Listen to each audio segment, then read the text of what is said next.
الله عليه وسلم وشر الأمور محدثاتها وكل محدثة بدعة وكل بدعة ضلالة وكل ضلالة في النار. فقد قال الله تبارك وتعالى في كلامه المجيد وفرقانه الحميد. بسم الله الرحمن الرحيم. قل إن كان آباؤكم وأبناؤكم وإخوانكم وأزواجكم وعشيرتكم وأموال اقترفتموها وتجارة تخشون كسادها ومساكن ترضونها أحب إليكم من الله ورسوله وجهاد في سبيله فتربصوا حتى يأتي الله بأمره والله لا يهدي القوم الفاسقين. بسم الله الرحمن الرحيم.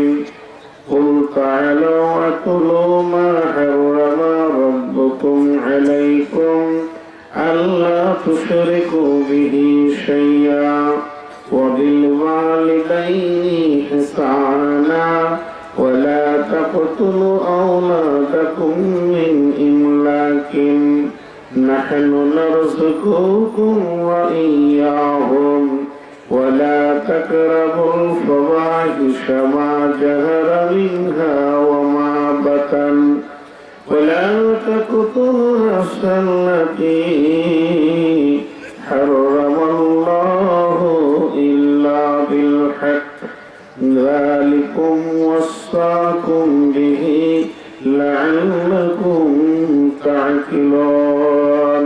ولا تقربوا مال اليتيم إلا بالتي هي أحسن حتى يبلغ أشده وأوفوا الكيل والميزان لا نكلف نفسا إلا وسعها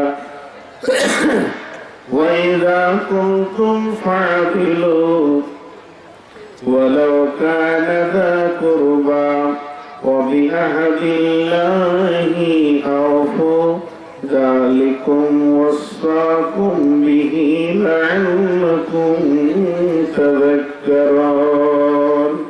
وأن هذا صراطي مستقيما فاتبعوا لا تتبعوا سبلا فتفرق بكم عن سبيلي ذلكم وصاكم به لعلكم تتقون.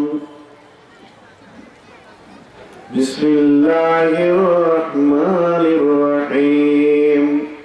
بل تؤثرون الحياة الدنيا والآخرة بل تؤثرون الحياة الدنيا والآخرة خير وأبقى. بسم الله الرحمن الرحيم. يا أيها الذين آمنوا ما لكم إذا قيل لكم انفروا في سبيل الله ثاقلتم إلى الأرض أرضيتم بالحياة الدنيا من الآخرة فما وما متاع الحياة الدنيا في الآخرة إلا قليل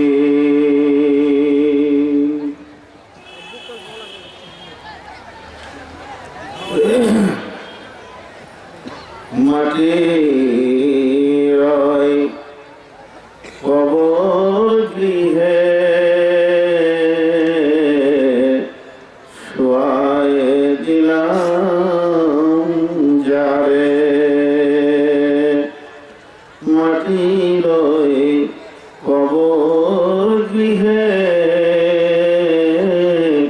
শোয়ায়ে দিলাম যারে ডাকলে শত কেউ কখনো আসবে না হায় মাটির গৃহ ছেড়ে শোয়ায়ে দিলাম যারে নবী রাসূল সাহবা ইমাম আল্লাহর ওলি কত আছেন শুইয়া কবর গৃহে লক্ষ কোটি শত ডাকলেও শত কেউ কখনো আসবে না হায় মাটির বিছানা ছেড়ে মাটির কবর গৃহে শোয়ায়ে দিলাম যারে মাটির ওই কবর গৃহে শোয়ায়ে দিলাম যারে প্রথমেই যে প্রশংসার দাবিদার তিনি হলেন আল্লাহ। সমস্ত প্রশংসা কার? গণগান গণকীর্তন এই ভারণ এই সার্বভৌমত্ব একচ্ছত্রের মালিকানা বিশ্বব্রহ্মাণ্ড সবকিছুর মালিক তিনি, যিনি অদ্বিতীয়, যেনাকে কারো দরকার নাই, যাকে ছাড়া কেউ চলতে পারেন না, তিনি হলেন আল্লাহ। যে আল্লাহ আজকে আমাদেরকে বিভিন্ন জায়গা থেকে তুলে নিয়ে এসে শীতের ভিতরে হাওয়ার ভিতরেও তেনার মহাগ্রহণকাল কোরআনের তাফসীর শোনার সুযোগ এনায়েত করেছেন, এর জন্য আমরা একবার শুকরিয়া করি, অন্তর থেকে বলি আলহামদুলিল্লাহ। দরুদ সালাম বর্ষিত হোক সরকারি কায়নাত তাজদার মাদানী নবী কুল শিরোমণি ইমামুল আম্বিয়া মেহবুবে কিবরিয়া ইমামুল হারামাইন শরীফাইন নবী মক্কি নবী মাদানী নবী আহমদ নবী মুহাম্মদ রাসূলুল্লাহ সাল্লাল্লাহু আলাইহি ওয়াসাল্লাম। শ্রদ্ধেয় সুযোগ্য আজকের সভার সভাপতি, উপস্থিত অতিথিবৃন্দ, সম্মানীয় ওলামাবৃন্দ, সামনে আমার শ্রেণীগত শ্রদ্ধামণ্ডলী, প্রধান আসিনা, মা ও বোনেরা, সকলের কাছে প্রথমে প্রীতি, শুভেচ্ছা, ভালোবাসা, সম্ভ্রম। আজকে আমি আপনাদের সামনে তার কাটা পার হয়ে চলে যাব, তার জন্য একটা সফর সম্পর্কে কয়েকটি কথা বলতে চাই। যে সফরে মানুষ একবার গেলে আর ফিরে আসে না। আমেরিকা যত দূরেই হোক টেলিফোনে খবর নেওয়া যায়, কিন্তু বাড়ির 10 হাত দূরে আব্বা শুয়ে আছে, আর কোনো খবর পাওয়া যায় না। আসার ব্যাপারে সিরিয়াল আছে, বড় ভাই আগে আসবে, তারপরে 2 নম্বর ভাই আসবে, তারপর 3 নম্বর ভাই আসবে। যে দেশে যাওয়ার ব্যাপারে কোনো সিরিয়াল, আব্বা নিজের ছেলেকে গড়ে নামাচ্ছে, এর কোনো সিরিয়াল নাই। সে মহাদেশের সফর সম্পর্কে আপনাদেরকে কিছু ভিসা পাসপোর্টের কথা বলবো। সে দেশটা কেমন, সে দেশে কি হয়, সে দেশে কি নিয়ে যেতে হয়, আমরা কোথায় আছি, ধোঁকার ঠুলিটা খুলে অরিজিনালটা দেখাবো। পৃথিবী কিছু সত্য, কিছু স্বপ্ন, কিছু ধোঁকা, কিছু সংশয়, সবগুলোকে মিলে পৃথিবী বলা হয়। কিন্তু মরে যাওয়ার পর ধোঁকা থাকবে না, স্বপ্ন থাকবে না, সব খুলে যাবে, যা ছিল সত্য তা দেখা যাবে। কথা বুঝে এসছে? যার বুঝে আসেনি ও হাত তোলো। মাশাআল্লাহ, 2 জনের বুঝে আসেনি। আর কতক্ষণ থাকবে বাপ, না বুঝেই বসে আছে। যাক আলহামদুলিল্লাহ, বসে তো আছে কিনা, এই মহফিলে বসলে সব পাওয়া যায়। বিশ্বে যিনি দার্শনিকের জনক, দার্শনিককে যিনি দর্শন তত্ত্বটা যিনি জন্ম দিয়েছেন, তিনার নাম জানেন? হযরতে ইমাম গাজ্জালী রহমতুল্লাহ। তার আগে ফালসাফা ছিলই না। এর জন্য আল্লামা কুলি ইকবাল বলছে, ফালসাফা রহ গয়ে তালকিনে গাজ্জালী না রাহি। ফালসাফা কিতাবগুলো লাইব্রেরিতে থেকে গেছে, তথ্যমূলক কথা বলার মতো এবং পড়ানোর মতো আর শিক্ষক পাওয়া যাচ্ছে না। এর জন্যে গভীর তথ্যমূলক কথা এবং শিক্ষক না পাওয়ার কারণে বর্তমানে ঘটনা কি ঘটেছে, মানুষ ডাক্তার হচ্ছে, মাস্টার হচ্ছে, ইঞ্জিনিয়ার হচ্ছে, মাওলানা, মুফতি, মুহাদ্দিস, বক্তা, হুজুর, হাফেজ কারি হয়ে যাচ্ছে, কিন্তু মানুষ হতে পারছে না। এখনো মানুষের অনেক অভাব। সম্মানীয় আমার সভাপতি চাচাজি বলছিলেন যে কত কোটি লোক সংখ্যা, এত কোটি লোক সংখ্যা। আমাদের এক দর্শনের শিক্ষক হাই স্কুলে ঢুকি বলছে, ভারতবর্ষে মানুষের সংখ্যা কত? এক ছাত্রী উঠে বলছে, স্যার 115 কোটি। উনি বলছেন একটাও নাই। মেয়েটা বলছে একটু ঝামেলা লাগলো। ওনার আব্বা কিন্তু আর এক স্কুলের স্যার। রাত্রেবেলায় মেয়েটি গিয়ে বলছে, আব্বা আজকে আমাদের স্যার প্রশ্ন করলেন ভারতবর্ষের মানুষের সংখ্যা কত? তো আমি বললাম 115 কোটি। উনি বললেন একটাও নাই। বলছে, হ্যাঁ মা ঠিকই বলেছে, ওটা তো লোক সংখ্যা, কিন্তু মানুষের সংখ্যা নাই। কি বলেন? মানুষকে দেখে যদি লাগে মানুষের এত ভয়, তবে আমি বলবো পৃথিবীটা পশুদের, মানুষের পৃথিবী নয়। আজকে রাত্রি যদি আমি এখন মাইক্রোনে বেরিয়ে যায়, হুজুর কোথায় যাবেন? এই দিনাজপুর। চাচাজি বলবেন খবরদার যাবে না। কেন? জায়গা বাঘ আছে না, বললো না। কি অজগর সাপ এসছে না, গন্ডার এসছে না, রাস্তায় কি কুমির আছে না, মানুষ আছে। মানুষ কি দেখে যদি মানুষকে এত ভয় লাগে, তাহলে আজ মানুষ মানুষ না। এরা নরপশু, হায়ানা, যারা মানুষকে নির্মম ভাবে মারতে পারে, ডাকাতি করতে পারে। এটা ছিল কখন? নবীজি আসার আগে। তার একটা মানুষকে কেটে দিত কিছু টাকার বিনিময়ে, তারপরে দেখতো তার কাছে কোনো পয়সা নাই, তখন আফসোস করতো। কি আফসোস করতো বলেন তো? কি আফসোস করতো? হ্যাঁ, ওর কাছে কিছু নাই, তো লোকটাকে মেরে দিলাম, এই আফসোস করতো না। টাকা নাই, এই আফসোস করতো। বুখারী শরীফে হাদিস আছে, রাসূল আসার আগের জামানা এমন ছিল, বাচ্চা মহিলা বলে সঙ্গে সঙ্গে টুটি দিলে মেরে দেওয়া হতো। হাদিসের আবার আছে যে এই কুয়াতে কোন বংশের বালতিটা আগে ডুববে, এই নিয়ে বংশ পরম্পরায় মার্ডার চলছে। একটা দুটো নয়, শত শত। শেষকালে ভুলিয়ে যাচ্ছে, মুমূর্ষু অবস্থায় ছেলেকে ডেকে বলছে, বাবা ওই বংশে একটা মার্ডার তুই করবি, আমি নিতে পারলাম না। এইরকম জামানায় নবীজি এসে কাজ চালিয়েছেন, তেনাকে কত মেহনত দিতে হয়েছে। তো যাই হোক, আমি আজকে আপনাদের সামনে কিছু ধোঁকাকে সরিয়ে অরিজিনাল কিছু কথা বলার চেষ্টা করছি, যদি আমার মাবুদ আমাকে তৌফিক দেন। আসলে কোন জায়গাটা থেকে শুরু করব কিছু খুঁজেই বেশি না। একটা টিউবে যদি 72 ডজন লিক হয়, কোন জায়গাটা থেকে ওর লিক মারা শুরু করব খুঁজিয়ে পাওয়া মুশকিল। তাহলে কি আঁতুর ঘরে ঢুকে দেখবো? তাও তো মুশকিল, সম্ভব নয় ভাইয়া। তবে কোরআন এর একটা নীতিমালা বলে দিয়েছেন। এর জন্য মাওলানা বদরুদ্দোজা নদভীকে আপনারা দেখেছেন টিভিতে। আমার খুব বন্ধু মানে ক্লস বন্ধু। একজন আসবে হয়তো কোনোদিন আমার সঙ্গে আপনাদের এই মাটিতে। আমাকে বলেছেন যে আমি তোমার সঙ্গে আবার বাংলাদেশ যাব, প্রায় কথা হয়।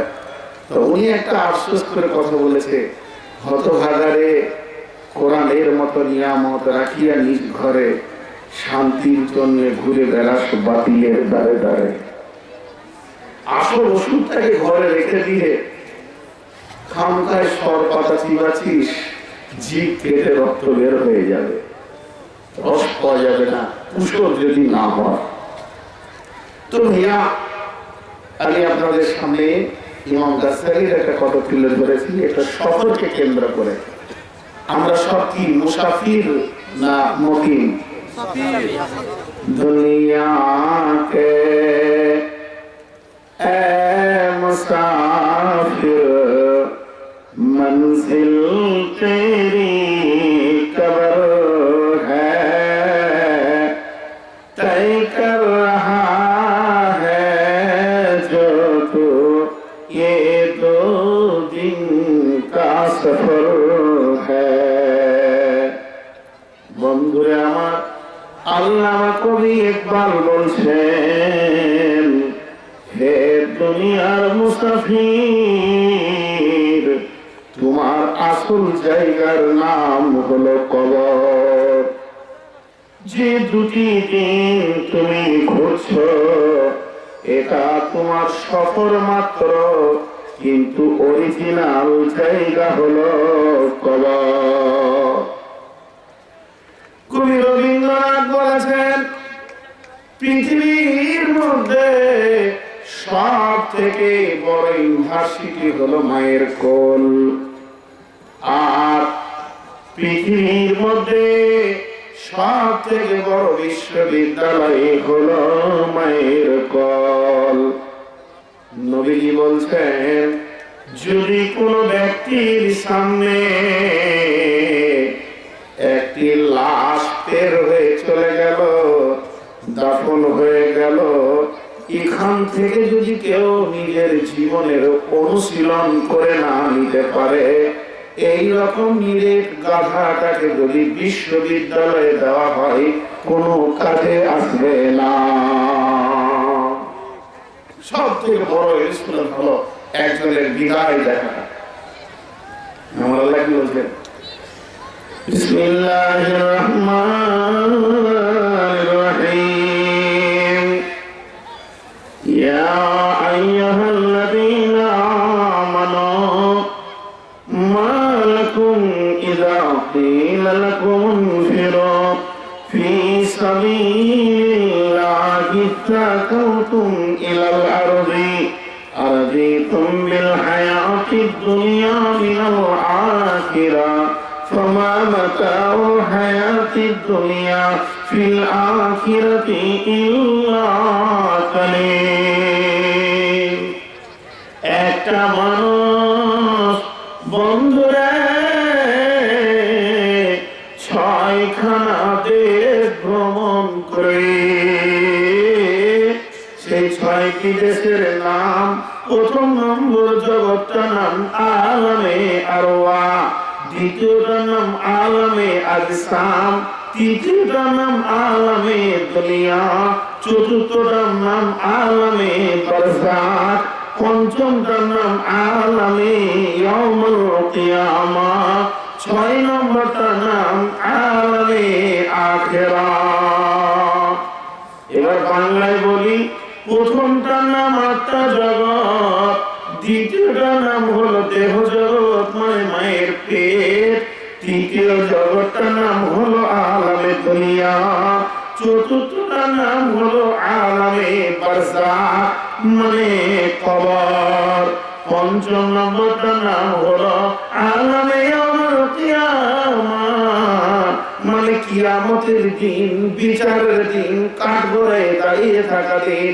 তারপরে যখন ফয়সালা আসবে, হয় জান্নাত না হয় জাহান্নাম, এইটার নাম আলামে আখিরা, আখিরি ফয়সালা। এর দুটি গ্রুপ, একটা গ্রুপের নাম জান্নাত আর একটা গ্রুপের নাম জাহান্নাম। আমরা এই মুসাফির, দুটো স্টপেজ পার হয়ে এসেছি।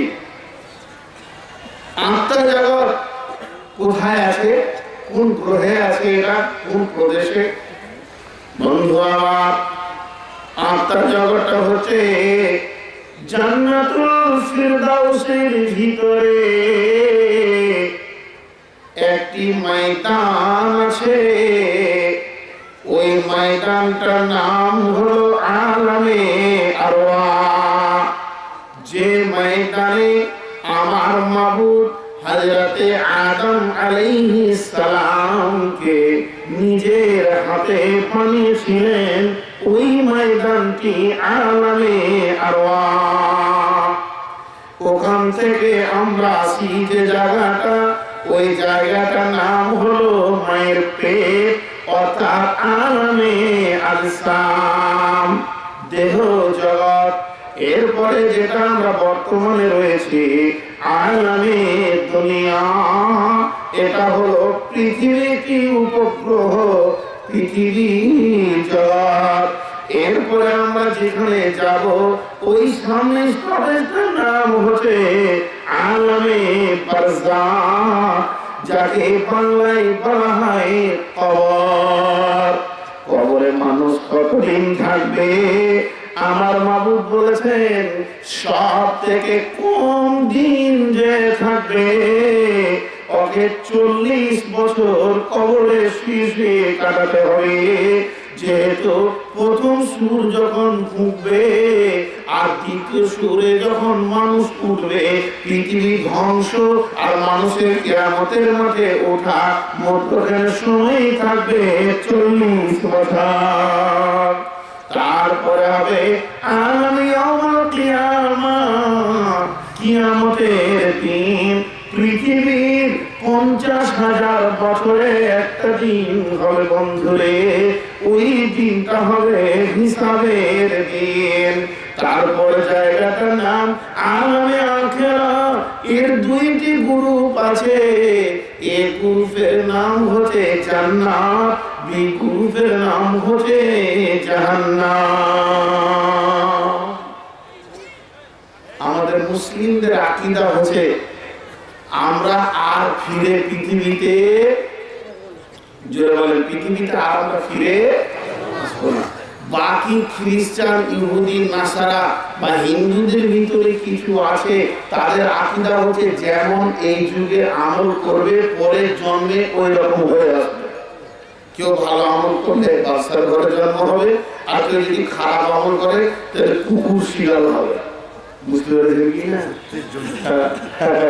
ওই জন্য একটা গান করে, বলে কোন মালিনী তুমি পরজন্মে রাধা। বুঝতে পেরেছেন কি না? মনের মালিক দেখতে বড় সুন্দর, ও এখন প্রেম করে ফেলেছে, বলছে তুমি যদি রাধা হও আমি গোবিন্দ হবো, তো পরজন্মে তোমাকে আমি পাবো। তো এদের পরজন্ম আছে। বল মালিনী তুমি পরজন্মে রাধা। যাই হোক, আমি কারো কিছু বলছি না, আমি আমার ইসলামকে আপনাদের সামনে তুলে ধরছি। এবার আমরা দুটো স্টপেজ পার হয়েছি। মানবতার তথ্যে একটা কথা বলবো আপনাদেরকে। মানুষ মরে, জি মরে না তো কোথায় যায়? বিয়ে বেরিয়ে যায়। কোরআন শরীফে বলছে সুমাইমিতুকুম সুমাইহিকুম সুমাইলাইহি তুরজাউন, মরে।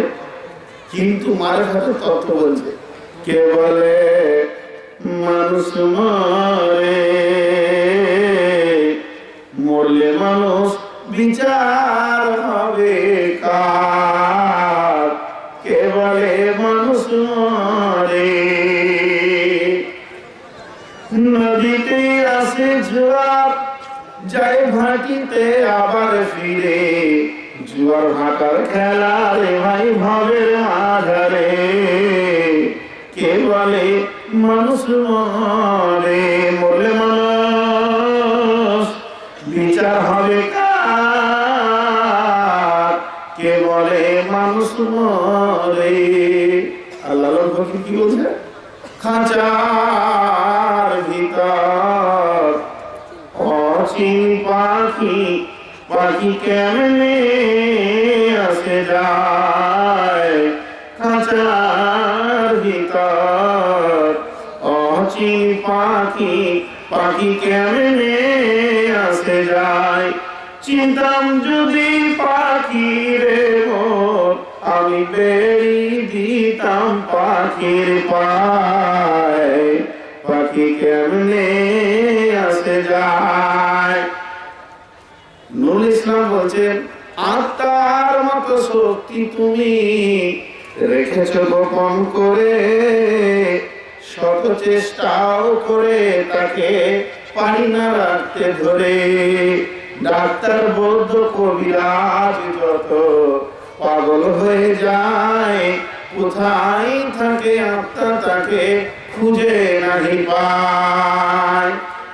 শেখ সাদি রহমতুল্লাহ বলছেন, जहाँ है बिरादर मुमानत बकर दिलंदार जहाँ फरी बंदोबस्त मकुम तके एबर उम्र के दुनिया पोस्ट के बेसियर का सेचे तू परवरदा कोस्ट चुहंगे रफ्तान कोना जाने पा चेबर तक मुर्दाने चेबर रोए खा সকালবেলা বন্ধু কি আর সাবানটা দিয়ে গেলেন শরীরটাকে গোটা শরীরটাকে আগে শরীর দিল, সাবান দিয়ে ময়লা দিল, তারপরে শ্যাম্পু নিল, তারপরে শেড, তারপরে একদম সবারই সে সুন্দর করে আয়রন করে এরকম করে দেখছে। আর এরকম করছে শেখ সাদি বলছে কত বডিটাকে সাজাবি রে, তারপরে এদিকে বডি স্প্রে আর এদিকে সুন্দর করে একদম বেরাতে লিপস্টিক করে তারপরে চুটপানি আর মনে নেই ভাই গোটা মুখটা থেকে লাগিয়ে ঝাঁকঝাঁক করে বেরোচ্ছে। শেখ সাদি বলছে তোর বডিটা এখনো ঠিক আছে, ভিতরে আত্মা আছে বলি, যদি আত্মাটা টেনে বের করে নিয়ে আরেক কাঁঠাল পচা হবি, বডি স্প্রে কোনো কাজে লাগবে না। মেন হচ্ছে আত্মা, যার উপরে মেহনত করার দরকার তার উপরে মেহনত নাই, সে বেকাঙ্কাল বেআইনে করছে। তো বন্ধু এগুলো মনীষীদের কথা আপনাদের সামনে বললাম। তো আত্মার জগৎ প্রকৃত মানুষকে আগে এটা বের করে দিই, আর মানুষের ভিতরে মানবকে দুটি জিনিস বের করব। তো দুটি জগৎ আপনাদের সামনে ছোট ছোট করে তুলে ধরি। আত্মার জগৎটা কি? আত্মার জগৎটাকে বলা হয়েছে ট্রেনিং এর জায়গা, ওখানে বিদ্যালয় বিশ্ববিদ্যালয় ওখানে শিক্ষা দেওয়া হয়েছে। কে শিখিয়েছেন? স্বয়ং আল্লাহ নিজে টিচার, নিজে মুআল্লিম, আল্লাহ নিজে ওস্তাদ শিক্ষক, বিশ্বনবী পর্যন্ত ছাত্র। বুঝা গেল কি শিখিয়েছিলেন? আলাস্তু বিরাব্বিকুম,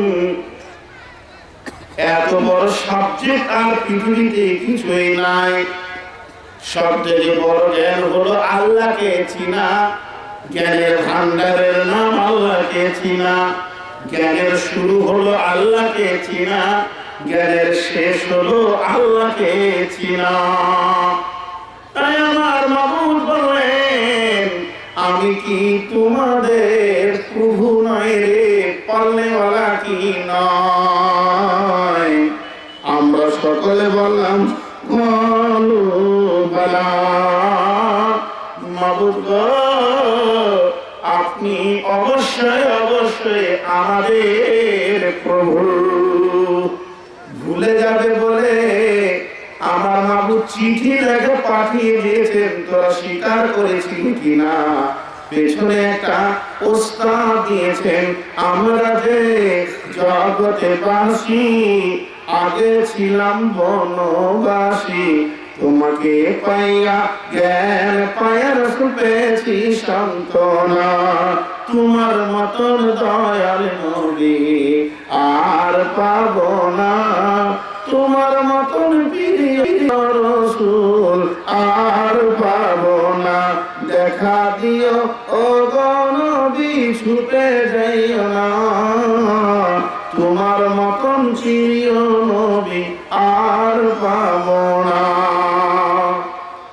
আপনাকে কি শিক্ষা দিলেন আমার আল্লাহ? জোরে বলেন, কি দিলেন? ও রব, কিসের শিক্ষা দিলেন? সকলে বলি আমরা, কিসের শিক্ষা দিলেন? ও রব। আচ্ছা, আপনারা আসতে বলছেন কেন? আমার কথা বুঝতে পারছেন নাকি? আপনাকে আমার আল্লাহ কিসের ট্রেনিং দিলেন? রব। সকলে বলেন রব। যেমন আমার আল্লাহ শিখালেন রব, যেদিন পরীক্ষার হলে আপনি আমি ঢুকবো, কবরকে পরীক্ষার হল বলা হয়েছে। প্রথম কোশ্চেন আছে মান রব্বুকা। যেহেতু আল্লাহ শিখিয়েছেন, এই জন্য কোশ্চেন এসে গেছে, তোমার রব কে? আল্লাহ। তোমার রব কে? রব্বি আল্লাহ। সকলে যেটা বলি রব্বি আল্লাহ। এটা আত্মজগতের ট্রেনিং ছিল, এখানে কিন্তু দেহ ছিল না। সন্তানকে দেন আল্লাহ। জোরে বলবেন না আল্লাহ। সন্তান যদি আল্লাহ দেন, বিয়ে কেন করেন নিয়া? আল্লাহ যদি সন্তান দিলেন, বিয়ে করার ঝামেলাতে জানতেন। এমন বিচার হুজুর জালসা করে বলছে, হাদিসের মধ্যে আছে যার ছেলে কোরআনের হাফেজ হবে, কিয়ামতের মাঠে তাকে মতি মিম্বারে বসানো হবে, আর গোটা হাসরবাসী মাথায় একটা নূরের তাজ দেওয়া হবে। গোটা হাসরবাসী জানবে এই লোকটির ছেলেটা হলো কোরআনের হাফেজ। বিচার দিনটা বলে দিচ্ছে, যদি ছেলেটা হাফেজ হয়, এত বড় অফার কিয়ামতের ময়দানে 200 টাকা দাম করে বলছে, হুজুর আমার জন্য একটা দোয়া করবেন যেন একটা ভালো ছেলে বেটা হয়। হুজুর খুব দোয়া করেছে, আল্লাহ আমার ভাই একটা ভালো বেটা দাও। 1 বছর পার হয়ে গেছে, পরের বছর হুজুর আবার যাচ্ছে এসেছিল, ছেলে বিয়ে হয়নি। উঠে বলছে, হুজুর আমার ছেলে বিয়ে হয়নি। হুজুর দেখছে কোন ক্যালেন্ডারিতে বলা বলে, মাহবুব এত কেঁদে কেঁদে দোয়া করো একটা ছেলে হলো না। তখন জিজ্ঞেস করছে, কোথাও বিয়ে করেছো ভাইয়া? তোমার শ্বশুর বংশের নাম কি? বলছে বিয়ে করিনি। আচ্ছা, বিয়েও করেনি, আমার ছেলের আকাঙ্ক্ষা। আবার আপনারা বলছেন সন্তান আল্লাহ দেয়। এই কি রকম কারিশমার ভেজা বলেন তো? বিয়ে না করলে ছেলে হয় না, আবার বলছে সন্তান আল্লাহ দেয়। এবার এই জায়গার জটিলতাটা আপনাদেরকে একটা সহজ উত্তর দিই। বন্ধুরা আমার, মনে করবেন আপনাদের পীরগঞ্জে কোন একজন হাজী সাহেব সোনালী ব্যাংকে 10 লক্ষ টাকা দিয়ে সারেন্ডার করে বললো, এই টাকাটা জমা নিয়ে ফর্ম ফিল আপ করলো যে আমাকে ইন্ডিয়ান টাটা কোম্পানি 10 চাকার ট্রাক দেওয়া হোক, আমি ট্রাকের ব্যবসা করব। টাকা জমা করে গেল। তারপরে কিছুদিন পর প্রসেসিং করে কোম্পানি থেকে গাড়ি এসে গেছে, নোটিশ দেওয়া হলো, হাজী সাহেব আপনি ড্রাইভার হিসাবে গাড়ি নিয়ে চলে যান। হাজী সাহেব খুশিতে মসজিদে নামাজ পড়তে গিয়ে 5 কেজি মিষ্টি দিয়ে মুসাল্লিদেরকে দিয়ে বলতে, ভাইয়া দোয়া করবেন নতুন গাড়ি আনতে শুনলাম। ইমাম সাহেব বলছে, এক ট্রাক ইট এনে দিয়েন তো মসজিদে। আচ্ছা বলেন, ট্রাক ইট আসে আপনাদের বাংলাদেশে? কত ট্রাক ইট আসে না? বন্ধু, ইট আসবে না। ব্যাংক যে ট্রাকটা দেয় ওটাতে বডি কি থাকে? ইঞ্জিন আছে। ওই ট্রাকে কোনোদিন আপনার মাল বহা, তারপরে ওটাকে নিয়ে যাবেন আপনি একটা গ্যারেজের সামনে। এমনি করে গ্যারেজ মিস্ত্রি আপনাকে ছবি দেখাবে, কেমন নেবেন বলেন, বডি কেমন নেবেন, কোনদিকে নেবেন, কয়টা দরজা নেবেন, কয়টা হুক নেবেন, কয়টা হুক নেবেন, যেটা দাম হবে 2 মাস 1 মাস 4 মাস টাইম নেবে, বডি ফিটিং হয়ে যাবে। এরপরে যখন আপনি ট্রাকটা পীরগঞ্জে নিয়ে আসলেন আর 5000 লোক ভিড় করে দেখছে গোটা বডিটা, আর আপনাকে জিজ্ঞেস করছে, ভাইয়া আপনি গাড়ি কোথা থেকে নিলেন? আপনি বলছেন সোনালী ব্যাংক থেকে।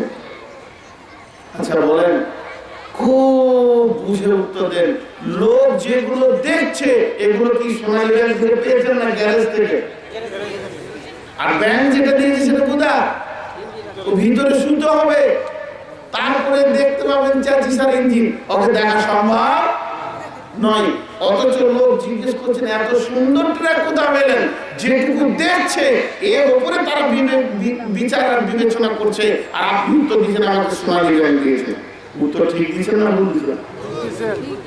ভুল হলো ঠিক, ভুল হলো ঠিক। কেন? কিছু ভুল আছে খুব ঠিক। কেন? খালাম্মা কি করছেন? ভাত রান্না করছি। আচ্ছা ভাত আবার রান্না করা হয়? বলেন ভাত ভাত রান্না করা হয়? আর ভাত তো খাওয়ার ব্যাপার, চাল রান্না করে ভাত হয়। হ্যাঁ, কথার কিছু প্রচলন ভুল আছে আমাদের দিকে, সেটা ঠিক ঠিক এরকম।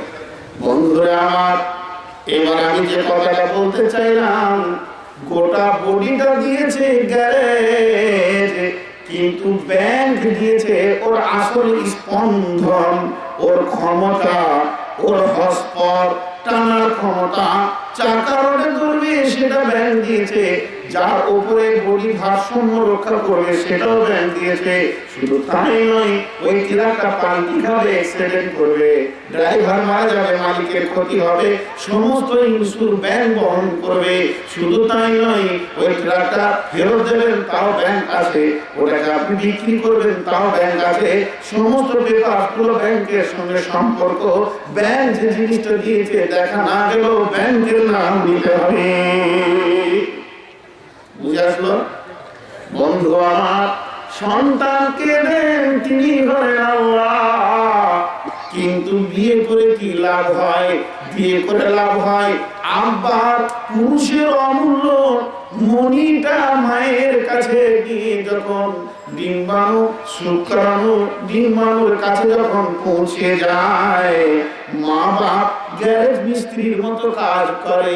মা বাপের মনি থেকে, মা বাপের অমূল্য সম্পদ থেকে, মাথার চুল থেকে পা পর্যন্ত বডিটা তৈরি হয়। আর এর ভিতরে যে আত্মাটা আছে, স্পন্দনটা আছে, যে ক্ষমতাতে উঠছে বসছে কথা বলছে হাত পা নড়াচ্ছে, এই ক্ষমতাটা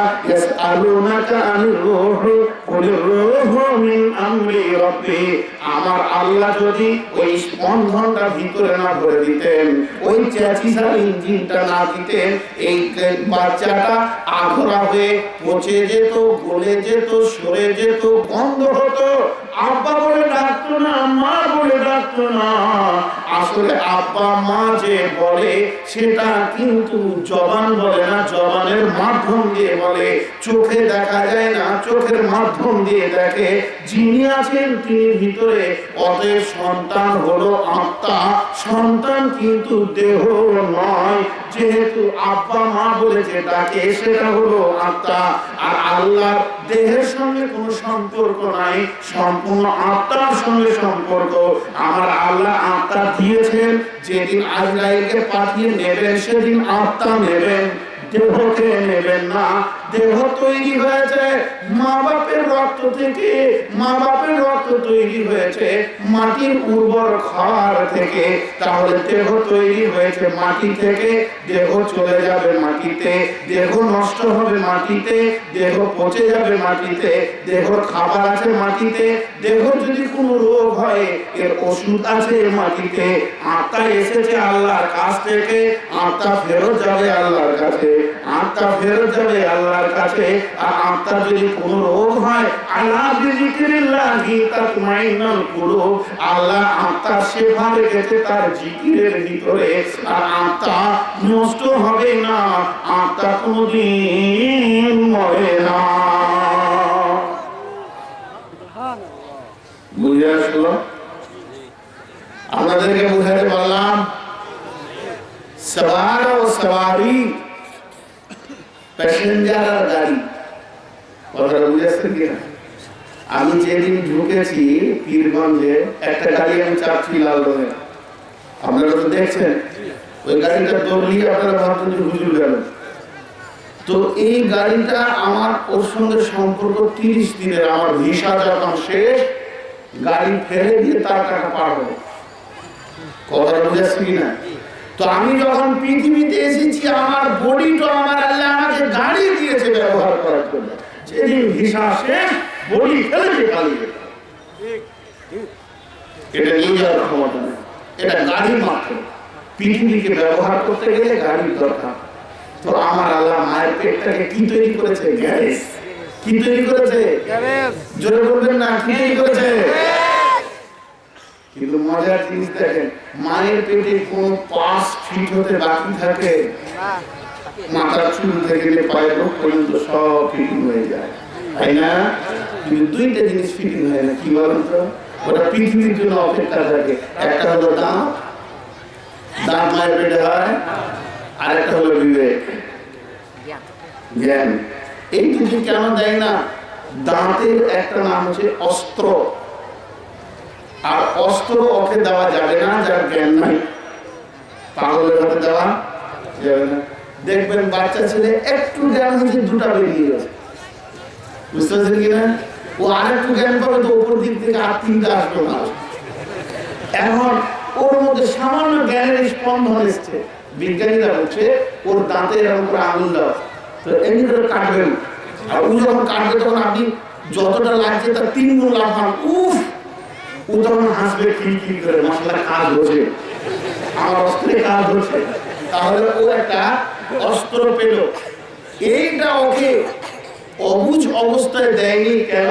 মায়ের মোটাকে কেটে দেবে, বেসামাল, বুদ্ধি কম। এর জন্য বলা হয়েছে আমার আল্লাহ অবুঝের হাতে অস্ত্র দেয়নি, তোমরাও পাগলের হাতে অস্ত্র দিও না, যার পরিপূর্ণ কন্ট্রোল জ্ঞান না হয়েছে। এর জন্য একজন দার্শনিক বলেছে, শিক্ষিত দুশ্মন ভালো, কিন্তু মূর্খ বন্ধু ভালো নয়। মূর্খ বন্ধু এমনই এর কি মারবে, বোম বাঁধতে বাঁধতে উঠ ফুটবে, আপনাকে ফুটাবে। কিন্তু শিক্ষিত দুশ্মন আপনাকে মারার জন্য পেতে আছে। আপনি গাড়িটা নিয়ে পেরিয়ে গেলেন, ইস মেরে দেবো, ও তো মরে যাবে, তো আমার দুশ্মন, কিন্তু ছেলে মেয়েগুলো আব্বা আব্বা করবে, যা মারবো না, করে খাওয়া যাবে, 20,000 টাকা মেরে ফেলছি, খাওয়া যা। শিক্ষিত দুশ্মনের বিবেক কাজ করবে। এর জন্য শেষ দাম যখন বের হয় তখন বলা হয়েছে আখের দাম বের হয়েছে, পরিপূর্ণ জ্ঞান হয়। ভাইয়া দেওয়া কথাটা কি বলছিলাম, দুইখানা জিনিস, সমস্ত জিনিস তৈরি হলো মায়ের পেটে, যা ব্যবহার করবো আমরা দুনিয়ার পেটে। আর দুনিয়ার পেটে যে দুটো জিনিস পেলাম, অস্ত্র এবং বিবেক, এই দুটো ব্যবহার করবো আখিরাতের জন্য। জবান কন্ট্রোল, সেদিনে শুধু জবান আর মানুষের বডি নিয়ে বায়ান করলাম। এই নেট মডেলে যারা ছিলেন জানেন যে শেখ সাদি কত সুন্দর কথা বলতে দেখেন। বিসমিল্লাহির রহমানির রহিম, ইয়া আইয়ুহাল্লাযীনা আমানু কুলু কাওলান সাদীদা। যখন তুমি কথা বলবে নরম নরম সত্য কথা বলবে। শেষ সাদি বলছেন, যাহা আয় বেরাদার নমানাত বাকার দিলাম তাহারা যাহা ফারি বন্দবাস মাকুন্তাকে এবং রেলা পায় মাকুন্তা। শেষ সাদি রহমতুল্লাহ বলছেন যে জবান একটি এমন বানামে জাহাদার জাফারি হাকিমে সুকুন্দার জবা আফারি खुदावंद बसंदा है दस्तगीर कारिमे खता वसिपुरे स्वेदीर। আল্লাহ রাব্বুল আলামিন আমার এখানে 10 কেজি মাংস রেখেছে, এখানেও 10 কেজি আছে, এখানেও 5 কেজি আছে, গোটা বডিতে এত মাংস থাকলো, কোন মাংসটাকে কথা বলার কাজে লাগালো না। কিন্তু এই 250 গ্রাম মাংসটা এত নরম বানিয়েছে, কি চটচট চটচট চটচট করে কথা বলতে পারে। আল্লাহ জিনের ভিতর থেকে কথা নামে জিনিসটা নিয়েছে। কোরআনে আল্লাহ বলছেন, আর রহমান আল্লাহুল কোরআন খালাকাল ইনসান আল্লাহুল বায়ান। তোমাদেরকে আমি কথা বলার ক্ষমতা দিয়েছি। জিনটা ইংরেজি জানে, বাংলা জানে, যেমন অক্ষর বলছি চটচট চটচট করে পাল্টাচ্ছে। জিনটাকে যদি ধরে হ্যান্ডেলে করে পাল্টাতে হতে তাহলে বিপদ হবে কথা বলা। তো আমার আল্লাহ দিয়েছেন। এবার শেষ সাদি বলছে, এই তোমার জিভ নরম না শক্ত? জিভে কোনো হাড় আছে? এই আঙ্গুল ফোল্ডিং করতে গিয়ে আল্লাহ সামান্য হাড় দিয়েছেন, কিন্তু জিভে কোনো হাড় আছে? শেষ সাদি বলছে, তোমার জিভ যখন নরম তো কথা বলো নরম, এত গরম কথা বলো কেন? আর এই জিভ বেকন্ট্রোল করো কেন? জিভ যেমন নরম, কথা বলবে নরম। জিভের আফাতুল লিসান বলে একটা বই সৌদি থেকে বের হয়েছে, যার বাংলা হচ্ছে জিভের আপদ। এই বইটা কিনবেন। এটা শুধু জিভের কত রকম পাপ আছে এর কথা আমাকে খুঁজে বিরাট বড় করে দেয়। জিভ থেকে যত পাপ তৈরি হয়, বডিতে আর কোনো অংশতে এত বেশি পাপ হয় না। জিভের জেনার থেকে খারাপ কাজ হয়। আল্লাহ বলেছেন না, আর এই কথা আসতে না, জেনা থেকে খারাপ কাজ হয়। যে শেখ সাদি বলছে দেখো জীব যে জায়গায় বাস করে ওর প্রতিবেশী গুলো নরম না শক্ত।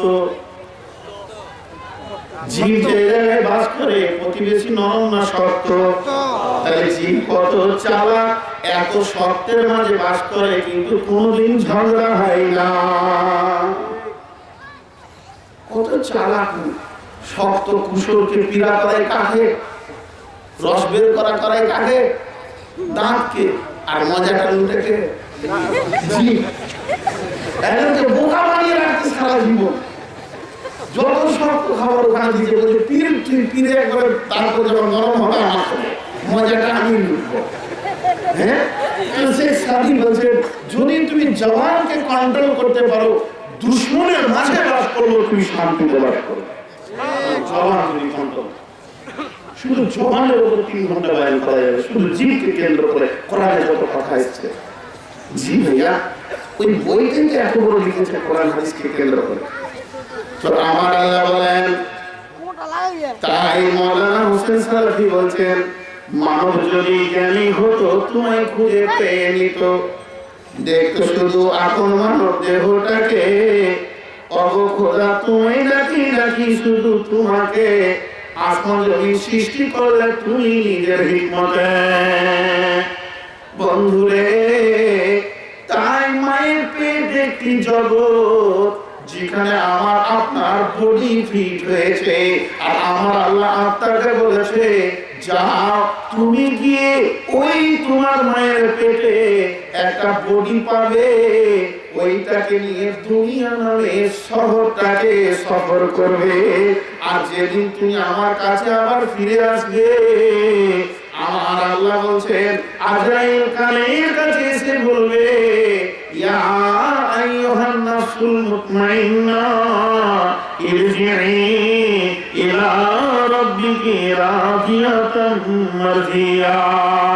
হে নাফসুল মুতমাইন, ইয়া আইয়ুহান নাফসুল মুতমাইন্না ইরজিই ইলা রাব্বিকি রাদিয়াতাম মারদিয়া ফাদখুলি ফি ইবাদি ওয়াদখুলি জান্নাতি।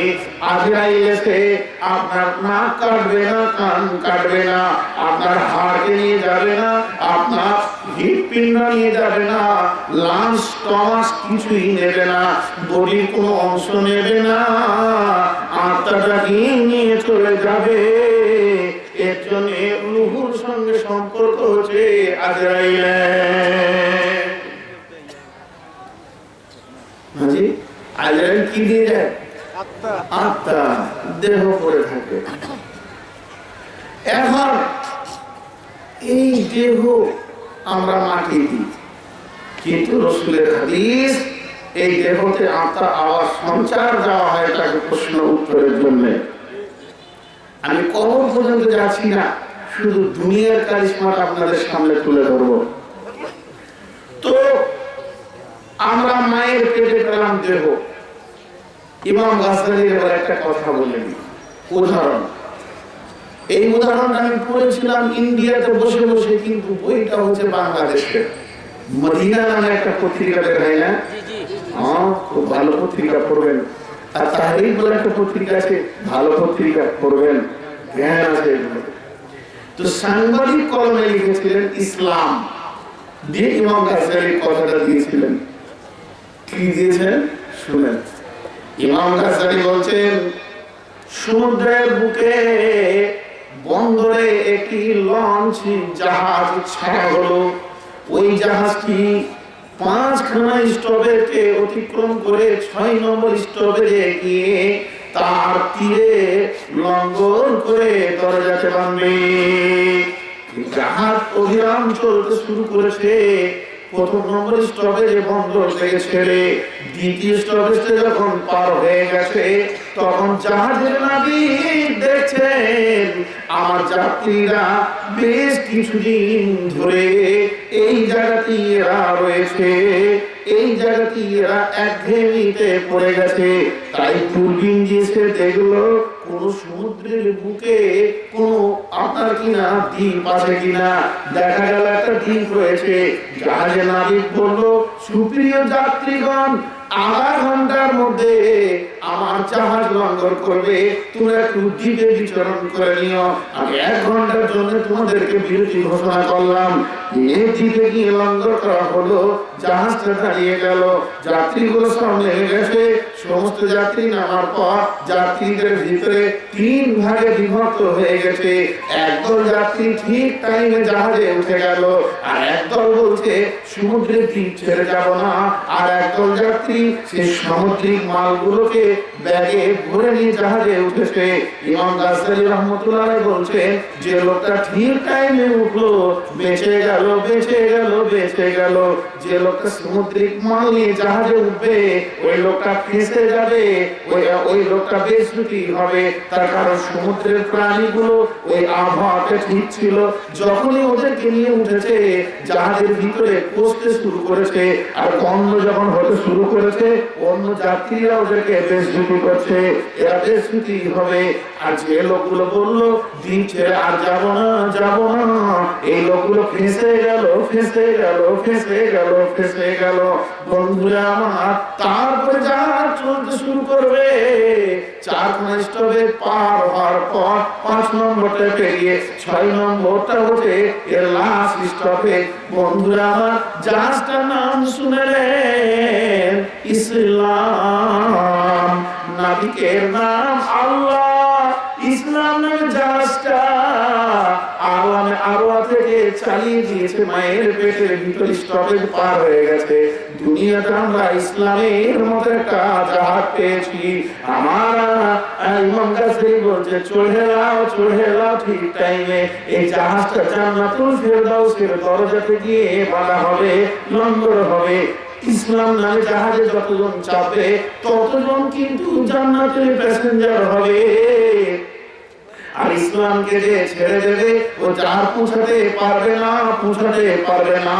তুমি নদীর মধ্যখানে থেকে গেছো, খালি একটা জোয়ারের অপেক্ষা করো, তোমাকে ভাটিয়ে নিয়ে চলে যাবে, তোমার জীবন ফেসে যাবে। আর দুনিয়াতে কিছু লোক মাল মাল করে অত্যাধিক মাল জমা করলো, আর মালকে আল্লাহ রাস্তায় ব্যয় না করলো, ওই লোক কিয়ামতের মাঠে বেজ্জতি হবে, বেজ্জতি হবে, বেজ্জতি হবে, বেজ্জতি হবে। শুধু সফরের কথা বলছি আপনাদেরকে, আমরা এই সফরেরই মুসাফির। 2টা স্টপে পেরিয়ে চলে এসেছি, একটা হচ্ছে সওয়ার, একটা হচ্ছে সওয়ারি, একটা হচ্ছে গাড়ি, একটা হচ্ছে প্যাসেঞ্জার। উর্দুতে বলে সওয়ারি, সওয়ার। রাসূলুল্লাহ সাল্লাল্লাহু আলাইহি ওয়াসাল্লাম রাস্তায় হাঁটছেন, আর 2 কাঁধে 2 নাতিকে চড়িয়ে দিয়েছে হোসেন হাসানকে। আর হোসেন হাসান যে রসুলের কাঁধে চড়েছে, ওরা স্থির নাই, বাচ্চা ছেলে তো এরকম জোরে জোরে কাঁপছে, রসুলকে যে কষ্ট দিব না খেয়ে জোরে কাঁপছে। আচ্ছা বলেন, আর যতটা ওজন আছে দাবিয়ে বাড়ানো যাবে? তো 2 ভাইয়ে যখন রসুলের মাথার চুলকে ধরে এরকম দাব মারছে, আর হযরত ওমর দূরে থেকে হাসছে আর বলছে, বাহ বাহ বাহ বাহ বাহ বাহ, তোমরা তো ভালো গাড়ি পেয়ে গেছো, হ্যাঁ রসুলকে এরকম করছো।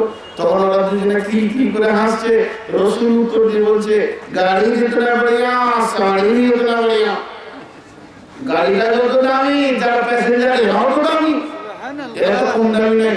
হ্যাঁ জি, হাদিসের মধ্যে আছে হযরত হোসেন রাদিয়াল্লাহু তাআলা আনহু হুসাইনের নাভি থেকে মাথা পর্যন্ত, আর হাসানের নাভি থেকে মাথা পর্যন্ত, আর হুসাইনের নাভি থেকে পা পর্যন্ত 2 দিকটা ছিল রসুলের মতো।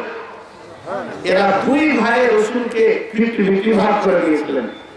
তো ভাইয়া, সওয়ার সওয়ারি, এখন একটা উদাহরণ দিই।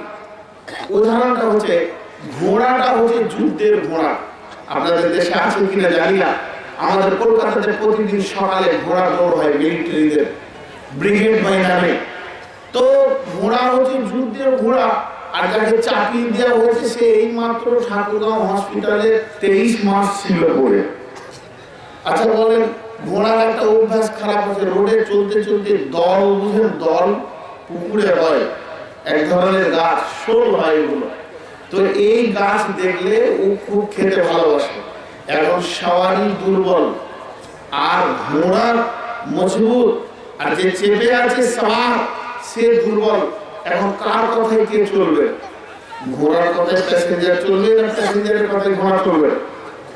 ঘোড়া সোজা পুকুরে নেমে গেল, এই দুর্বল কিছু করতেই পারলো না। কিন্তু যদি প্যাসেঞ্জার মিলিটারি মতো মজবুত হতো আর ঘোড়াটা যদি দুর্বল হতো, তোর পেটে মাত্র উপর দিয়ে ধরতো, বাবার ঘোড়াটা রোজ ছেড়ে যায়। তো এইটা হলো বডিটা ঘোড়া, আর যে চেপে আছে আত্মাই হলো প্যাসেঞ্জার।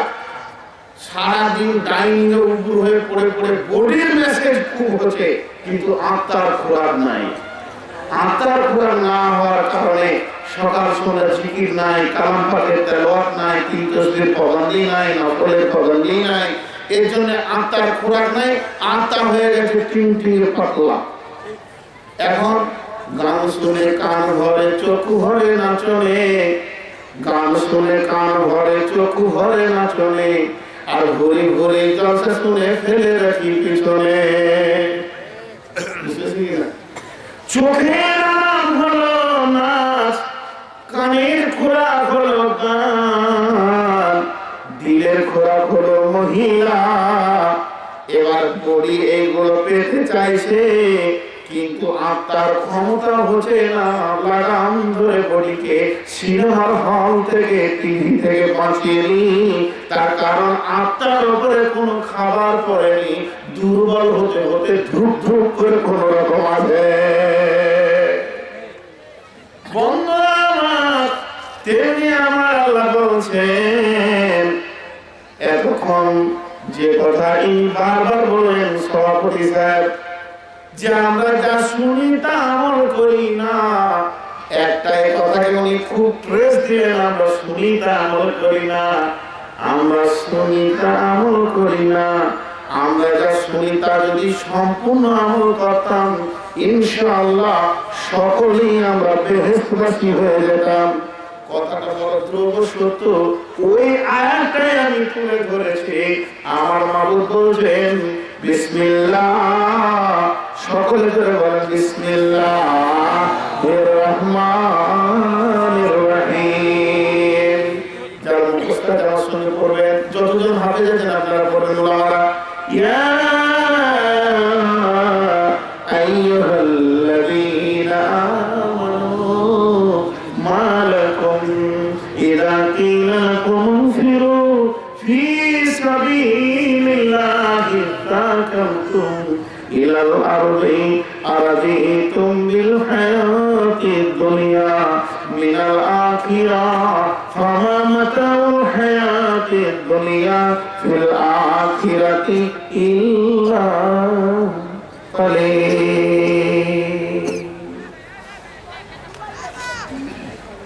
আল্লাহ চিকিৎসা করছেন। আপনি যখন ডাক্তারখানায় যাবেন, ডাক্তার প্রথম শব্দ বলবে কি হয়েছে, মাথা চক্কর দিচ্ছে, ও আর কিছু ঘন ঘন পেশাব হচ্ছে, আর কিছু। পৃথিবীতে একটাই চিকিৎসা আছে যে নির্মূলে রোগকে মারতে পারে, তার নাম হোমিওপ্যাথি। আর হোমিওপ্যাথি ডাক্তারের কোনো এক্সরে বলে কিছু নাই, অপারেশন নাই। রোগীকে বকাবে, বকি মুখে বের করবে যে ঘটনা কি আছে।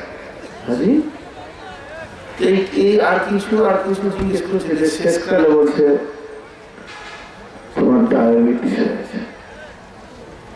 কেন হলো? তার কারণ আছে। রোগ হওয়ার কারণ আছে, রোগের নাম আছে, তার ওষুধ আছে। তো আমার আল্লাহ জিজ্ঞেস করছে আমাদেরকে মালাকুম কি হয়েছে। এবার আমাদের রোগগুলো কি? নামাজ পড়তে ভালো লাগে না, চুরি করতে খুব ভালো লাগে, তারাবিতে দাঁড়িয়ে থাকতে গা কুটকুট করে, দাঁড়িয়ে দাঁড়িয়ে ভোট খেলতে সারা রাত পারবো, কোনো ডিস্টার্ব নাই, তাস খেলতে ভালো লাগে, তালিমের হালকা ভালো লাগে। রোগ, এটা রোগ নয়। রোজা রাখতে ভালো, গ্যাস, রোজা মাসে সব গ্যাস হয়ে যায়, গ্যাস, শরীর কারণ বলছে, ডাক্তার বলেছে তুমি রোজা না রাখলেই ভালো। এই তো চলছে সারা আমল। এক কথায় বলছি, কোরআনের আমল গুলোকে ভালো লাগে না। আর এই বিরুদ্ধে আমলগুলোকে ভালো লাগে। ভাইয়া, সাপে যখন কামড়ায় নিম পাতা দিলে কি হয় বলেন? নিম পাতা দিলে মিঠা লাগে, বিষ যদি হয় তো আমাদেরকে গোনা মিঠা লাগছে, মানে নিশ্চয়ই কোন একটা সাপে কামড়িয়েছে। বুঝাচ্ছে কিনা? এবার আমার আল্লাহ ডায়াগনোস করতে সাপটার নাম বের করতে হবে, তত ওষুধ দিতে হবে বাবা। আমার আল্লাহ বলছেন বিসমিল্লাহির রহমানির রহিম, ইয়া আইয়ুহাল্লাযীনা আমানু, হে ঈমানদারেরা, মা লাকুম, কি হয়েছে তোমাদের, ইযা কিলা লাকুম ইনফিরু ফী সাবিলিল্লাহ, যখন তোমাদেরকে বলা হয় আল্লাহর রাস্তায় বের হয়ে চলে যাও, ইসতাকাউতুম ইলাল আরদি, তখন তোমরা জমিনকে আঁকড়ে ধরে বসে যাও। আমার আল্লাহ বলছে, শোন, তোকে যে সাপে কেটেছে পৃথিবীর কোন সাপ নয়, ওই সাপটার নাম হলো দুনিয়া। আরাদিতুম বিল হায়াতিদ দুনিয়া, দুনিয়াটা নিয়ে তুমি রাজি হয়ে গেছো আখিরাতের তুলনায়, মিনাল আখিরাহ ফামা মাতাউল হায়াতিদ দুনিয়া, দুনিয়ার যত সম্পদ আছে আখিরাতের তুলনায় ইল্লা কালিল, সামান্য কিছু। আমরা দুনিয়াটাকে কেমন করে ধরেছি? একটা কথা আপনাদেরকে জিজ্ঞেস করি, মায়ের পেটে কোনো আমল ছিল? নেকি ছিল না? কোনো কবরে আলামে আরওয়াতে কোনো আমল ছিল? নেকিও নাই, গুনাহ। আপনারা মুখ খুলছেন না, বিরক্ত লাগছে নাকি গো? ছেড়ে দিব তো? এবার মুখ খুলেন। আর কিয়ামতের মাঠে কোনো আমল আছে? নেকিও নাই, গুনাহও নাই। হাসরে জান্নাত জাহান্নামের কোনো আমল আছে? নেকি নাই, গুনাহ নাই। যত ভেজালের দুনিয়াটাকে, ঠিক ভেজাল দুনিয়াটাকে কি না। এখন ভারতে বন্যা হয়েছে, আর তেস্তা নদীর যে বন্যা, গোটা দার্জিলিং, জলপাইগুড়ি, শিলিগুড়ি, ময়নাগুড়ি, ঠোকরগুড়ি, গাজীপুরি সব ভাসিয়ে নিয়ে চলে আসছে। এখন রংপুর, পঞ্চগড়ের লোক আর ঠাকুরগাঁ ডিস্ট্রিক্ট লোক বলছে মাল লুটেগা, বেশ বন্যায় মাল ঢুকছে, এগুলোকে নিব। এরা এখন নদীর একটা ব্রিজে চুপ করে দাঁড়িয়ে আছে, দেখেন ভাবছি খুঁটি মনে করে ধরেছে, ইন্নালিল্লাহ, রাস্তা ছেড়ে দাও। বয়স্ক মানুষ রাস্তা ছেড়ে দিতে হয়। এখন হয়েছে কি, দুই বন্ধুতে নদীর বাঁধে একটা ব্রিজে দাঁড়িয়ে দাঁড়িয়ে বলছে, আমি বহুদিন থেকে মনে করছিলাম একটা কম্বল করে, তো দেখছি যে হ্যাঁ একটা কম্বল ভেসে আসছে।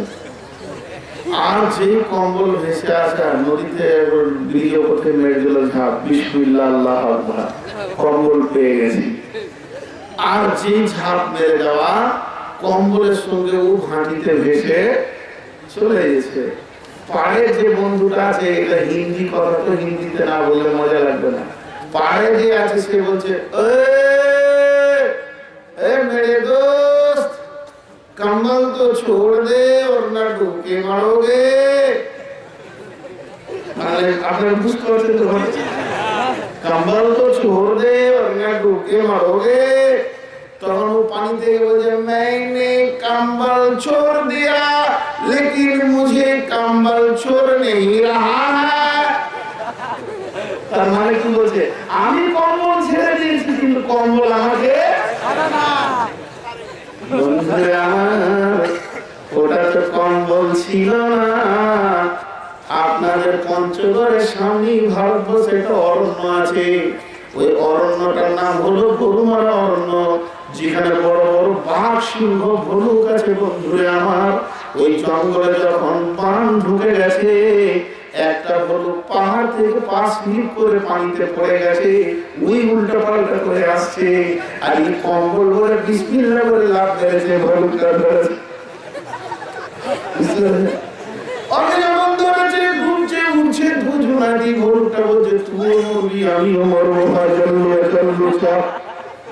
কিন্তু এর বন্ধু বলছে কম্বল ছেড়ে দিয়ে জানে বেঁচে আয়। পানিওয়ালা বলছে আমি কম্বল ছেড়েছি, কিন্তু ভাগ্য খারাপ কম্বল আমাকে ছাড়ছে না। আসলে ওটা কম্বল নয় বন্ধু, ওটা হলো এক খেপা ভালুক ছিল, তার পালায় পড়ে গেছো। দুনিয়াটা হচ্ছে ওই খেপা ভালুকের মতো। কেউ মনে করছে আমি দুনিয়া ইনকাম করবো বলে দুনিয়াতে লাভ মেরে দিলে মুয়াজ্জিন হাজার ডেকেও আর ওকে মসজিদে পাবে না। মুয়াজ্জিন ডাকে চলে আয়, দোকান বন্ধ করে আয়। তখন ওই হুজুর আর কখন কাপড় লাগবে, কাপড়ের দোকান ছিল যেতে রাজি হয়। ও ভাবছে আমি একটা ভালো জায়গা পেয়ে গেছি, কিন্তু যখন খেপা ভালুকে ডুবাবে এটাও বুঝতে।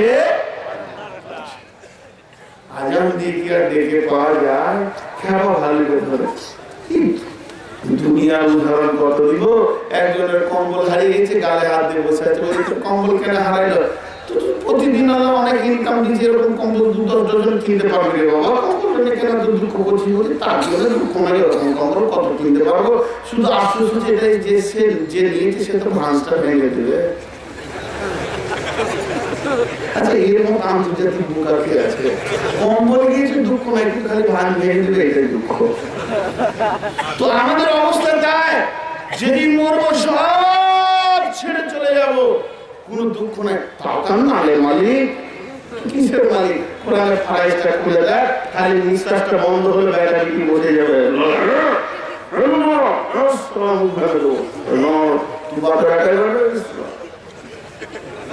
ভাড়া শুরু হয়ে যাবে, হবে না? মাল কার? মাল তোমার লয়, মাল পরে। তুমি জমা করছো পিপুলিকার মতো, তোমার নয়, তোমার মাল 3খানা। এর জন্য আমার আল্লাহ বলছেন তোদের রোগ গলা শুনে কেন মসজিদ ঢুকতে ভালো লাগছে না? বল তুসিরুনাল হায়াতাদ দুনিয়া ওয়াল আখিরাতু খায়রু ওয়া আবকা। তোরা দুনিয়াটাকে যত প্রাধান্য দিয়েছিস অত আখিরাতকে দিসনি। তবে তোদের কেন দুনিয়াতে আমল ভালো লাগছে না? শুনে বাল তুসিরুনাল হায়াতাদ দুনিয়া, তোরা দুনিয়াকে বেশি প্রাধান্য দিয়েছিস, অথচ তোদের জন্য বাকি আছে আখিরাতে। বন্ধু আমরা আসল জায়গা আমাদের কোথায়? জোরে বলে কোথায়? কবর, জান্নাত। কবরের ভিতর দিয়ে যেতে হবে জান্নাত, সেখানকার কোনো খবর নেই। এক ছেলের কম্বল চুরি হয়ে গেছে, কবরস্থানে বসে আছে, এই পীরগঞ্জ কবরস্থানে। ওর চাচা সকালবেলায় হাটে এলো, তো দেখছে ভেস্তা বসে আছে। আবার বিকেলবেলায় গেছি, তো দেখছে বসে আছে। সেলিমউদ্দিন, জি চাচা। কি হলো রে বাবা? এই গোরস্থানে কেন রে বাবা? তোর কিছু না চাচা, একটা কম্বল হারিয়ে গেছে বাবা, কম্বল খুঁজতেছি। আছে গোরস্থানে মরারা লিবে, বলেন মরারা লিবে। তখন ওর চাচা বলছে খ্যাপা খ্যাপা খ্যাপা, বুদ্ধি নাই, জ্ঞান নাই।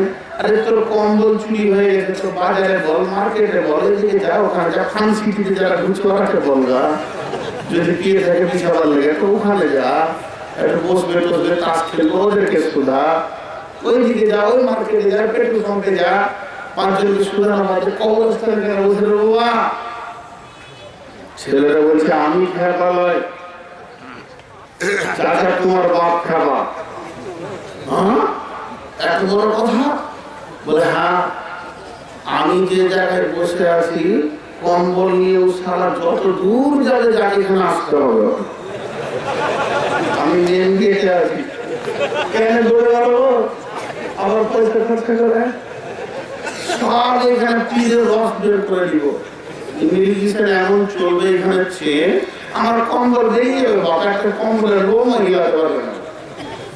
বন্ধুরা আমার, তাই আমার بل أرضيتم بالحياة الدنيا من الآخرة فما متاع الحياة الدنيا في الآخرة إلا قليل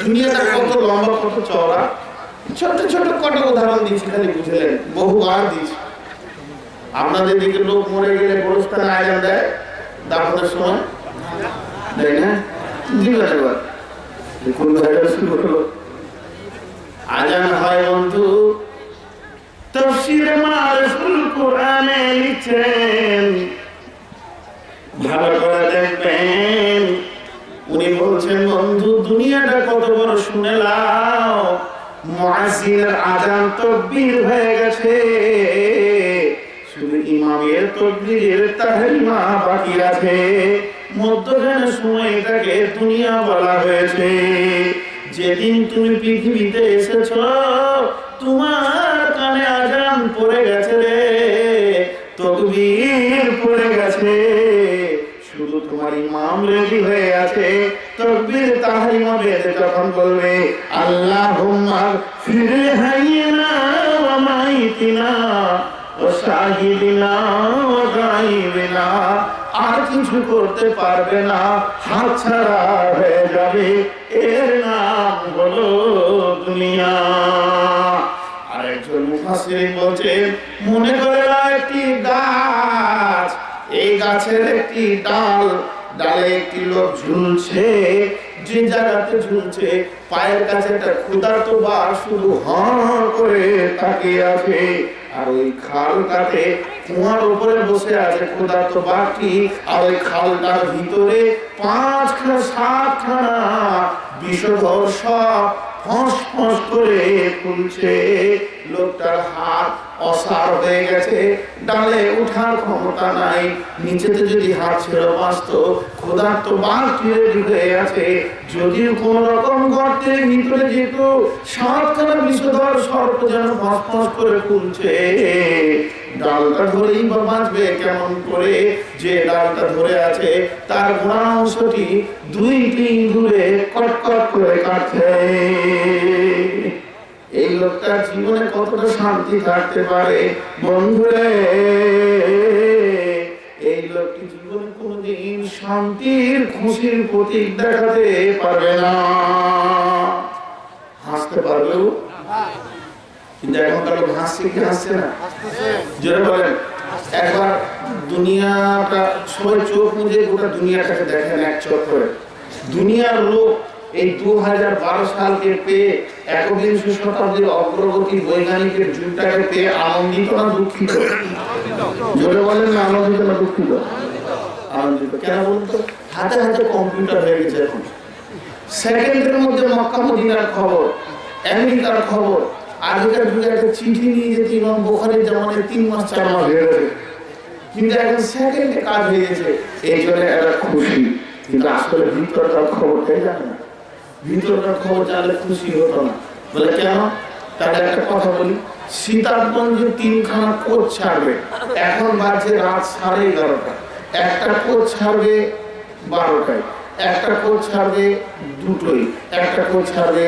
সকালে আপনাদের 3খানা মেহমান আমি একটা মেহমান তারপরে আর শাহী হুজুর একটা মেহমান চাচাজি একটা মেহমান এখন ইনি যাবেন 12টার কোচে আমি যাব রাত 2টোর কোচে আর শাহী যাবে কাল সকালে আপনাদের কাছে আছে একটা মোটর বাইক একটা আছে সাইকেল বাইক আর একজনকে হেঁটে যেতে হবে বলেন মোটর বাইকটা কাকে দেবেন যার সময় কম কথাটা উত্তর দেন মোটর বাইকটা কে পাবে যার সময় কম মানে সময় কম যন্ত্র অত্যাধিক দ্রুতগামী তাড়াতাড়ি কাজ সারতে হবে আমার সময় একটু বেশি আছে আমাকে সাইকেলটা দিলেন রাত 2টোর কোচ সাইকেল বললেন ভাইয়া আপনি হাঁটেন পৌঁছে যাবেন ইনশাআল্লাহ সকালে কোচ তাহলে বিচার এটা হলো যার সময় বেশি তার যন্ত্র কম বন্ধুরা আমার এখনকার মানুষের আয়ু কমে আসছে এর জন্য আল্লাহ আধুনিক যন্ত্র এদের হাতে তুলে দিচ্ছে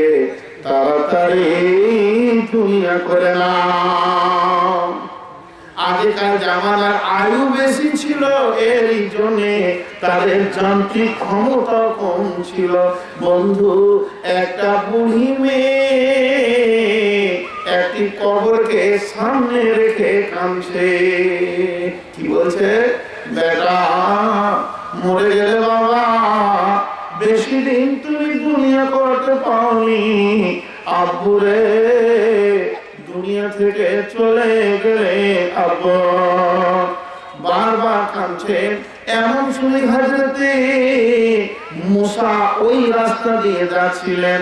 বুড়ি মেয়েটাকে দেখে বললেন, আম্মু রে, আপনি কাঁদছেন কেন? মুসলিম শরীফের হাদিস বন্ধুরে। বুড়ি মেয়েটি বলল, বেটা মুসা রে, আমার কোলের বাচ্চাটা অল্প বয়সে মারা গেছে, এর জন্য কাঁদছি, বেশি দিন ক্ষুধার দুনিয়াতে বাঁচল না। নবী মুসা বলছেন, বুড়ি মা, আপনার বেটার আয়ুটা একবার বলেন। বলছে, খুব বেশি দিন বাঁচেনি, মাত্র 450 বছর বেঁচেছে। কি আয়ু ছিল লোকের চিন্তা করে। 450 বছর বেঁচেছে, তাহলে আয়ুটা কি ছিল তাদের? হযরত মুসা আলাইহিস সালাম প্রত্যেকটি নবীকে ভবিষ্যৎবাণী বলার মতো কিছুটা আল্লাহ ক্ষমতা দিয়েছিলেন। নবী মুসা বললেন, আম্মু একটু চুপ হয়ে যান, আমি চলে যাব।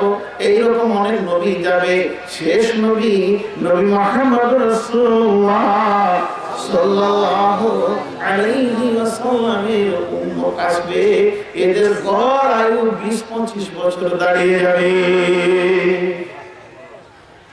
বুড়ি মেয়েটা কাঁদাবার জন্য চোখ উঠিয়ে দিল। 20 বছর, 20 বছর আইডিয়া তো কুলাচ্ছে না। দুটি প্রশ্ন করেছিল মুসলিম সরকার, তারা কি বিয়ে করবে না, না ঘর বাড়ি করবে না? নবী মুসা উত্তরে বলেছিলেন, তাদের বাড়ি আকাশ ছোঁয়ার তলা তৈরি হবে, আর তাদের বিয়ের আধুনিকতা দেখলে তোমার মাথা খারাপ হয়ে যাবে। বিয়ের আগে 3 বছর তারা ঘুরে বেড়াবে। ইশারায় বললাম, যেটা বলেছিলেন যে তাদের বিয়ের নির্লজ্জতা বেড়ে যাবে। তারা বিয়ের আগে আপনার কিনা পার্ক বলুন, উদ্যান বলুন, আর আপনাদের যে এলাকায় রয়েছে এগুলোকে তারা নষ্ট করে বেড়াবে। তো মেয়েটা কি জবাব দিয়েছিল শুনেন, আমি হাদিস বলছি আপনাদেরকে। মেয়েটি বলেছিল, বেটা মুসা, আমি যদি ওই জামানার মেয়ে হতাম, খাওয়ার চিন্তা বাদ দিয়ে 20 বছর গাছের পাতা খেয়ে কাটিয়ে দিতাম, আর বাড়ি ঘরের চিন্তা বাদ দিয়ে গাছের নিচে 20 বছর কাটিয়ে দিতাম, কিন্তু মাবুদকে আমি নারাজ করতে পারতাম না। আমাদের অবস্থা আজকে, আমাদের সব হয়েছে কিন্তু আল্লাহ নারাজ হয়েছে। তো আমাদের ভয় নেই। 2টা মানুষকে এখানে বসিয়ে রেখেছে, বেলা সকাল 7টায় একজন ফাঁসি ওকে টেনে নিজে ফাঁসিতে দিয়ে দিলেন, ছটপট ছটপট ছটপট করে মরে গেল। আরেকজনকে বলছে, তোর 7:30টায় বিরিয়ানি খেয়ে এলেন, খাবে? ঠিক করে বলেন, খাবে? খাবে। আর কসাইখানা গিয়ে দেখেন হাটের ভিতরে একটা ছাগল খালিয়ে টাঙ্গা আছে, আর একটা পিস চলছে, আর একজন পাতা খাচ্ছে। কেন? পশু জানে না যে আমি কোথায় এসেছি, জানে না। আর কি জানে? তো বর্তমানে মানুষ পশুতে পরিণত হয়ে গেছে। একটা লাশ দাফন করছে, খিল করে হাসছে। জানে না যে আমি কোথায় এসেছি। তো এরা কোনোদিন হাসতে পারে না। যে ওই রকম ডালে শুনছে, হাসতে পারবে? উদাহরণটা দিলেন কেন? উনি বলছেন, বন্ধু শোনো, আমার এই উদাহরণটা দেওয়ার উদ্দেশ্য হচ্ছে কি, এখানে আমরা যত মানুষ আছি দাঁড়িয়ে বসে আর স্টেজের নিচে, সকলেই ওই মানুষটার মতো আমাদের হালাত। আমরা সকলে গাছে চড়ে আছি, ওই গাছটার নাম হলো আয়ু, আয়ুর কাছে চেপে বয়সের ডাল ধরে আমরা ঝুলছি রে। পায়ের নিচে ক্ষুধার্ত বাঘ আজরাইল অপেক্ষা করছে। সাতটা জাহান্নাম আল্লাহর ফস ফস করে ফুলছে। আর আমার বয়সের ডালটাকে দুইটি ইঁদুরে কাটছে। একটা ইঁদুরের নাম রাত, আর একটা নাম দিন। রাত আর দিন বয়সকে কেটে দিছে। আমার বয়সের লিমিটেশন জানা নাই। মোবাইল টিপে দেখি ব্যালেন্স কতটা আছে, কিন্তু বয়সের ব্যালেন্স দেখার ক্ষমতা কারোর নাই। এসেছি যেতে হবে এতটুকু জানা আছে। তাই আমার মাবুদ বলে, কেমন করে তোমরা হাসছো? ফামা মাতাউল হায়াতিদ দুনিয়া ফিল আখিরাতি ইল্লা কালিল। দুনিয়াটা সামান্য কিনছি। পীরগঞ্জের একটা ছেলে কুয়েতে থাকে, কুয়েতে থাকে। অনেক পরিচিত এখানে হয়ে গেছে, যেমন আমার আফতাব ভাই খুব কাছের লোক, ফজলিম ভাই, এদের ছেলেরা আমেরিকায় রয়েছে, দুবাইয়ে রয়েছে। তো এইরকম ধরনের কোন একটা ছেলে কুয়েতে থাকে, কয়েক কোটি বিলিয়ন ডলার টাকা পড়েছে, তখন মাস্তান হয়ে গেছে, কারো কথা লিখবে না। এখন এইদিকে তেস্তা তোস্তা নদী পার হয়ে গেছে। ও এখন আমেরিকান পেটে একটা ঘর করার ইচ্ছা গেছে, টাকা হয়েছে, টাকা হলে যা হয়। জায়গা খুঁজতে গেল চট্টগ্রাম কক্সবাজার থেকে নিয়ে পঞ্চগড় পর্যন্ত, আর নীলফামারী সিলেট থেকে নিয়ে রাজশাহী একদম আপনার ঠাকুরগাঁও পর্যন্ত, কোনো জায়গা পর্যন্ত হচ্ছে না। ভারত জুড়ল, শিলং, গুয়াহাটি, ত্রিপুরা, মেঘালয়, মিজোরাম থেকে নিয়ে একদম চেন্নাই পর্যন্ত, গোয়া, পশ্চিম ভারত একদম পাঞ্জাব পর্যন্ত ঘুরে জায়গা পছন্দ হচ্ছে না। যখন কোন জায়গা পছন্দ হচ্ছে না, শেষকালে এসে তেস্তা নদীর মধ্যখানে গ্রীষ্মের সময় পানি শুকিয়ে গেছে, অল্প পানি কুল কুল করে বইছে, সাদা বালুটা বেরিয়েছে, বলছে এই জায়গাটাই ভালো, জান্নাতের মতো মনে হচ্ছে। একধারে নহর, একধারে আমার ঘর, মাছ গাছ নাচছে, কত সুন্দর হাওয়া, পাখি গাইছে, আমি এখানে বসে বসে বারান্দায় শুনবো।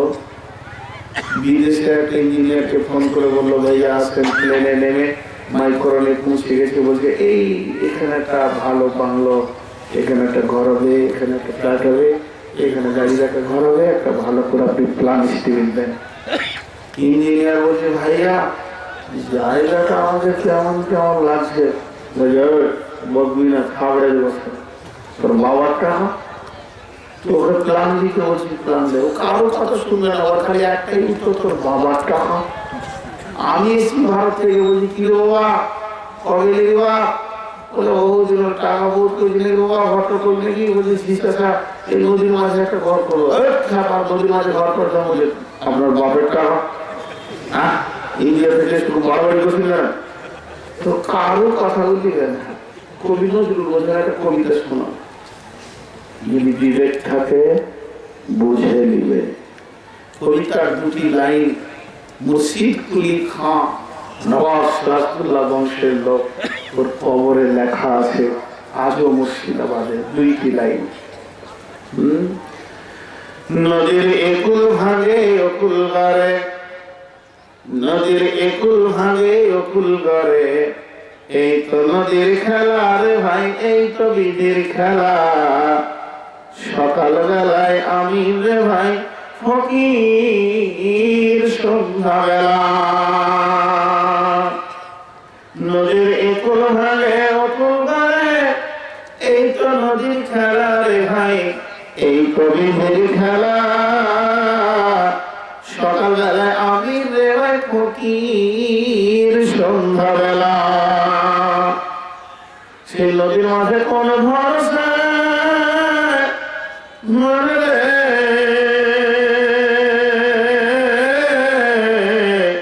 সেই নদীর মাঝে কোন ভরসায় বাঁধলি বাসা সুখের রাস্তায়, যখন ধরলো ভাঙর পেলি না তুই পারে যাবার ভেলা। এই তো নদীর খেলা রে ভাই, এই তো বিধির খেলা। সকালবেলায় আমি রে ভাই ফকির, সন্ধ্যাবেলা দেহ হেলে হয় যে মাটি, মাটিতে হয় দেহ। যে কুমার করল দেহ তার খোঁজ লিলি না কেহ। দেহ হেলে হয় যে মাটি, মাটিতে হয় দেহ। যে কুমার করল দেহ তার খোঁজ লিলি না কেহ। রাতে রাতে সাজনাট মহলে, দিনে ভিখারির পথে চলে। রাতে রাতে সাজনাট মহলে, দিনে ভিখারির পথে চলে। শেষে গোরস্থানে কিয়া দেখি সবই মাটির খেলা। এই তো নদীর খেলা রে ভাই, এই তো বিধির খেলা।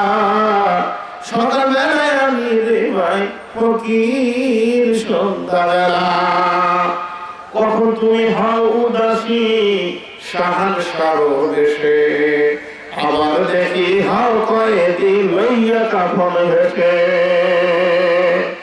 কখন তুমি হও উদাসী শাহান সারদেশে, আবার দেখি হাও কয়েদি লইয়া কাফন ভেসে। ভাঙা গড়া পৃথিবীতে আসা যাওয়ার খেলা রে ভাই, জুয়ার ভাটার খেলা।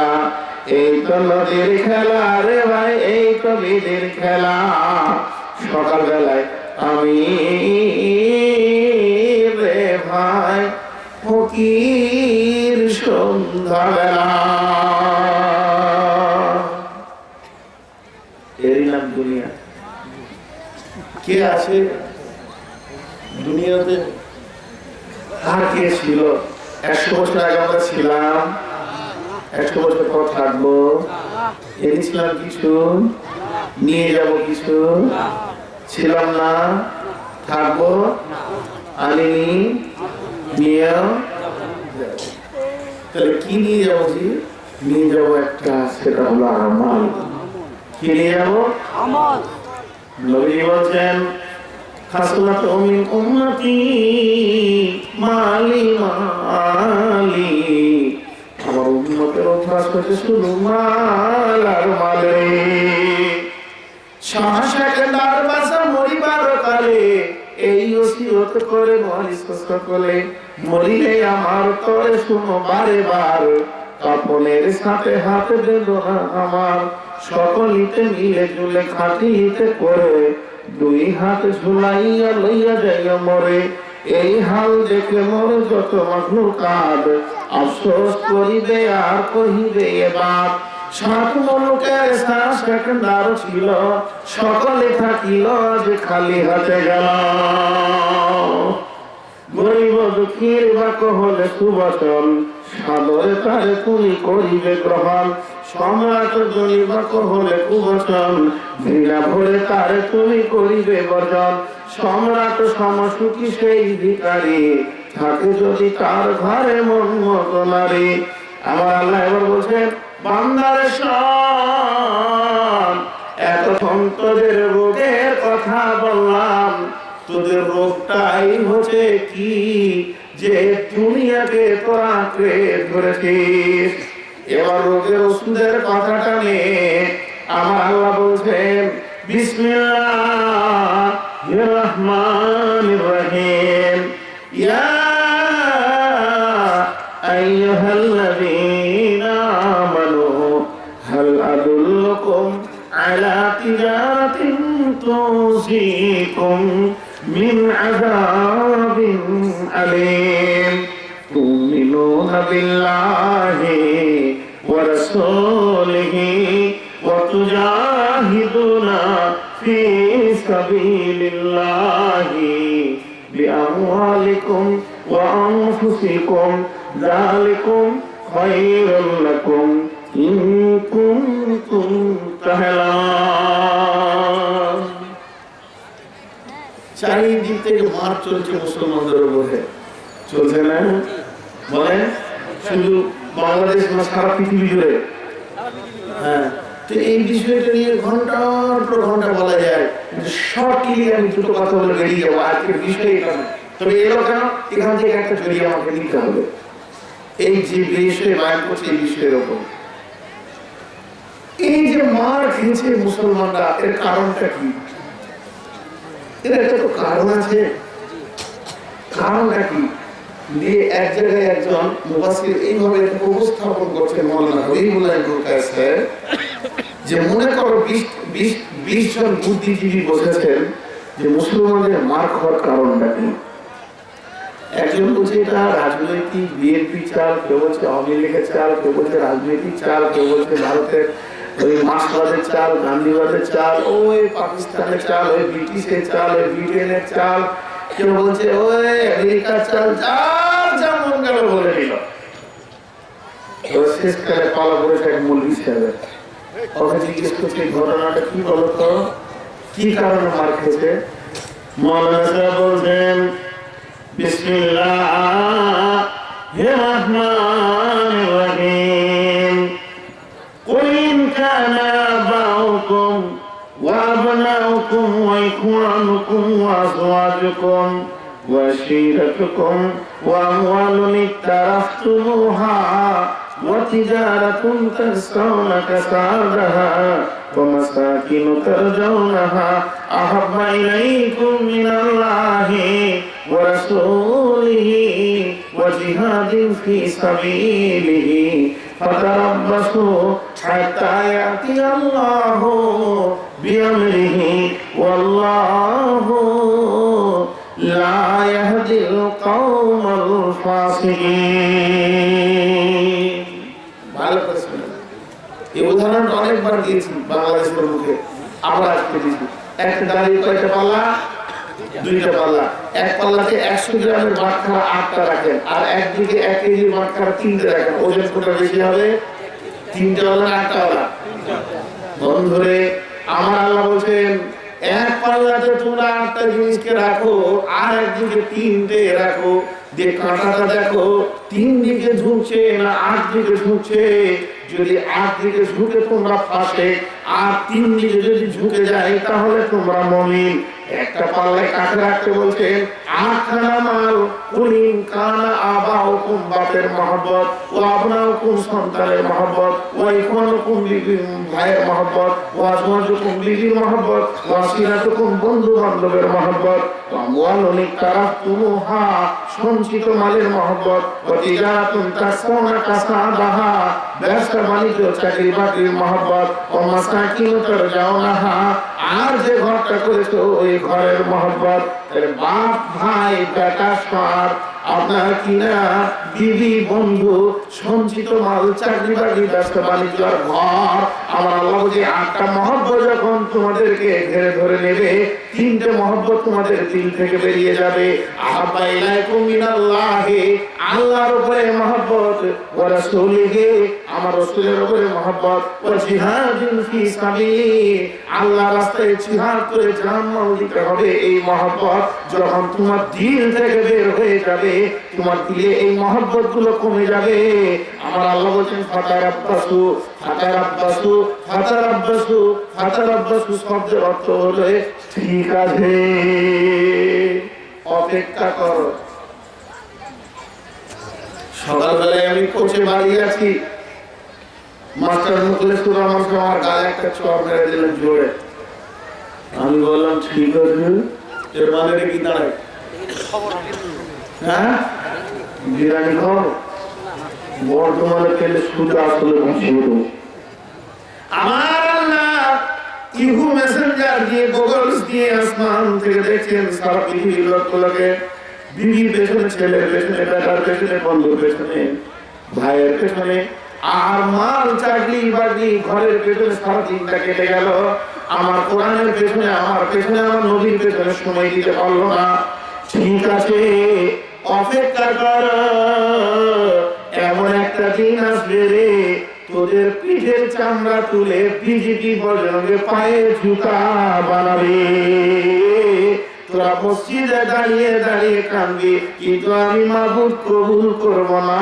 যেহেতু হাদিসের মধ্যে আছে মানুষ যখন সৎ কাজের আদেশ অসৎ কাজের নিষেধ ছেড়ে দেবে তখন আল্লাহর গজব আসবে।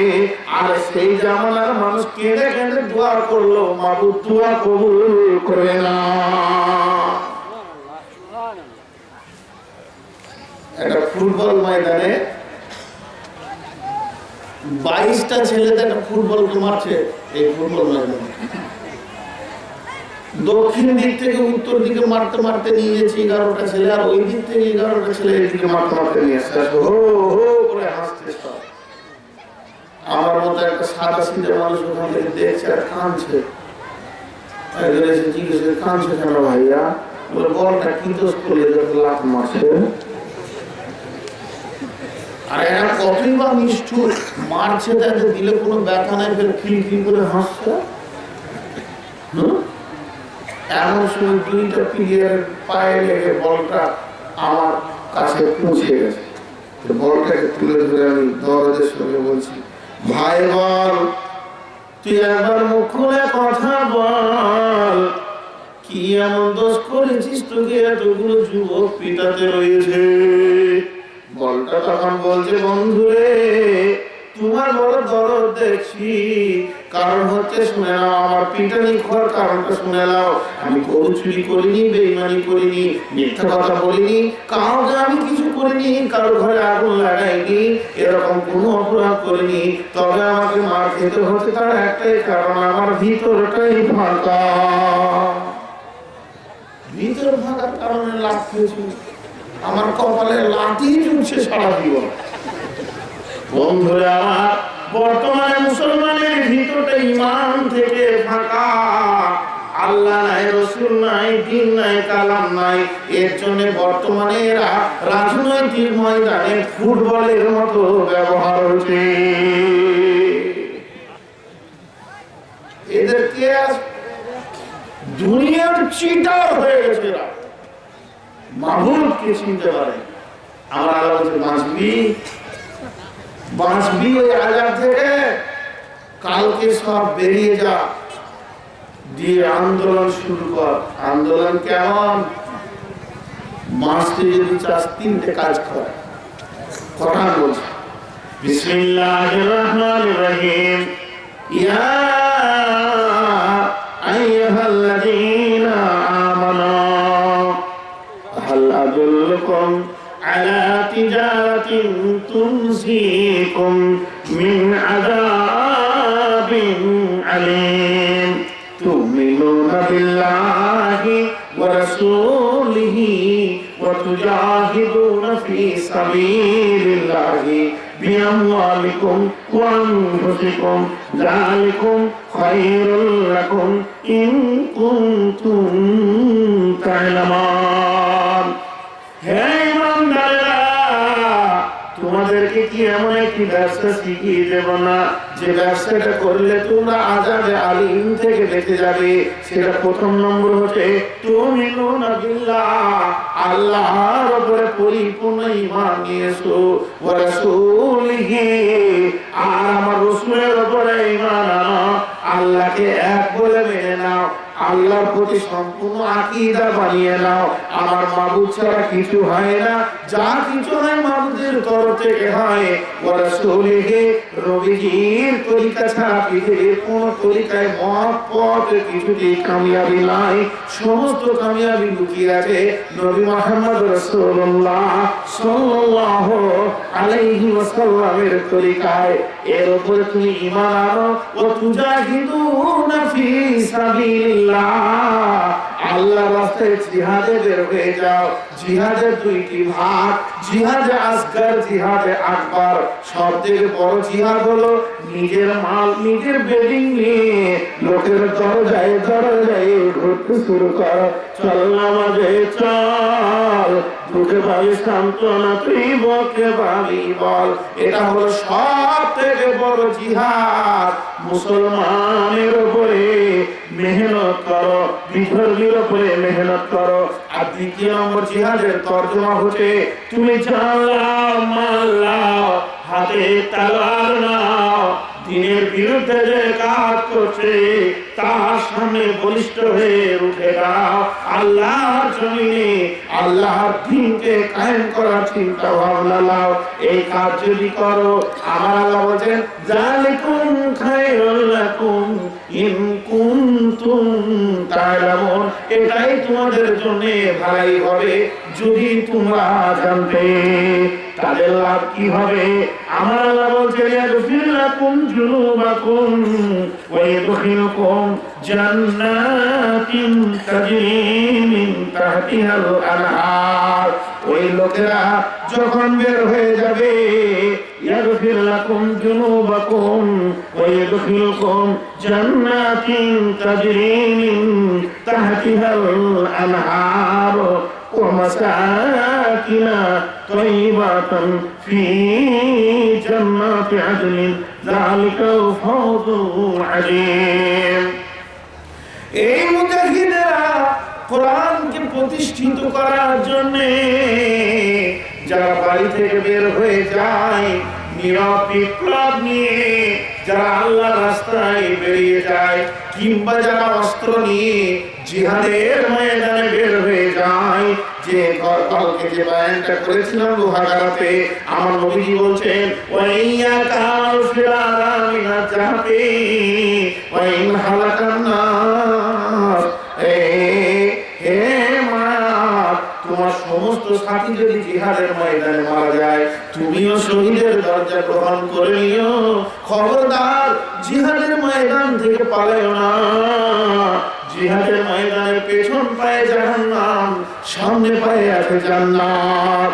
বন্ধুরে, আমার আল্লাহ বলছেন যখন এই মুজাহিদরা যে যাতে দুইটি জিহাদ, একটা হলো সশরীরে লড়াই করা জান মালকে নিয়ে, আর একটা হলো নীরব বিপ্লব, রাস্তায় রাস্তায় দরজায় দরজায় ঘুরে মানুষকে ঈমানের দাওয়াত দেওয়া।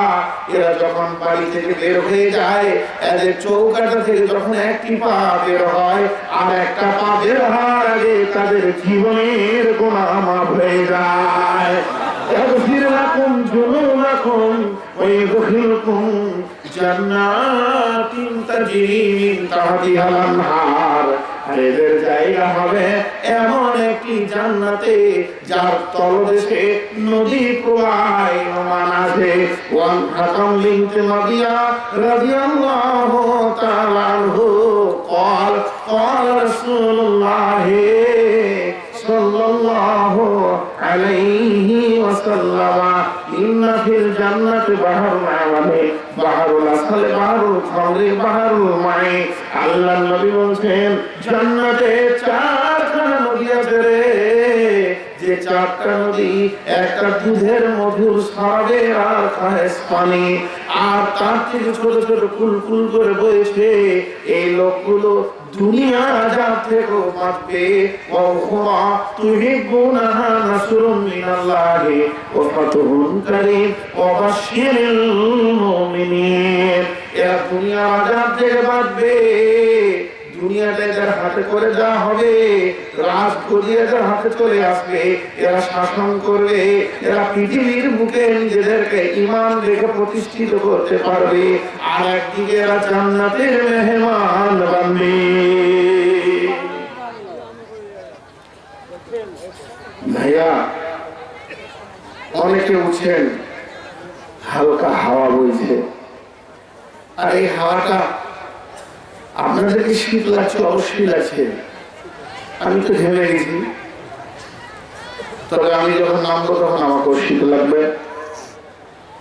আমি আপনাদের সামনে সারাংশ দিয়ে গুটিয়ে দিতে চাইছি, বেশি লম্বা না করে ছোট্ট দু চারটি কথা বলে দোয়া করবো ইনশাল্লাহ। আর আমি গতকালকে থাকবো 82-তে, ওখান থেকে আমার লম্বা সফর শুরু হয়ে যাবে একদম বাড়ির দিকে। আশা করি 13 তারিখে 14 তারিখের মধ্যে বাড়ি ঢুকে যাব। তবে সমাপনী দোয়াটা আমি চাইছিলাম সবাই থাকবেন, এটা আমার আবেদন। যাই হোক, আজকের আমার বক্তব্যের বিষয় হলো আমরা যে শহরের মানুষ এগুতে রয়েছি কবরের দিকে, মন না চাইলেও যেতে বাধ্য। আমার সফরের বিষয়টা সম্পূর্ণ আল্লাহর হাতে, আমি নিজেকে রুখতে পারবো না। দিন গেল, কাল গেল, গেল রে বছর, ছোট হতে বুড়ো হলি, আয়ু গেল তোর, সব শেষ হয়ে যাবে, আমাকে আপনাকে চলে যেতে হবে।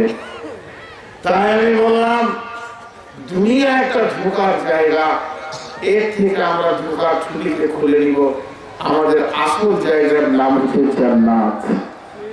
আর সেই জান্নাতে দুনিয়াতে যে যত মাল বিবির পেছনে ঘুরবে সে তত বেচ্যুতি হবে, লাভ খাবে।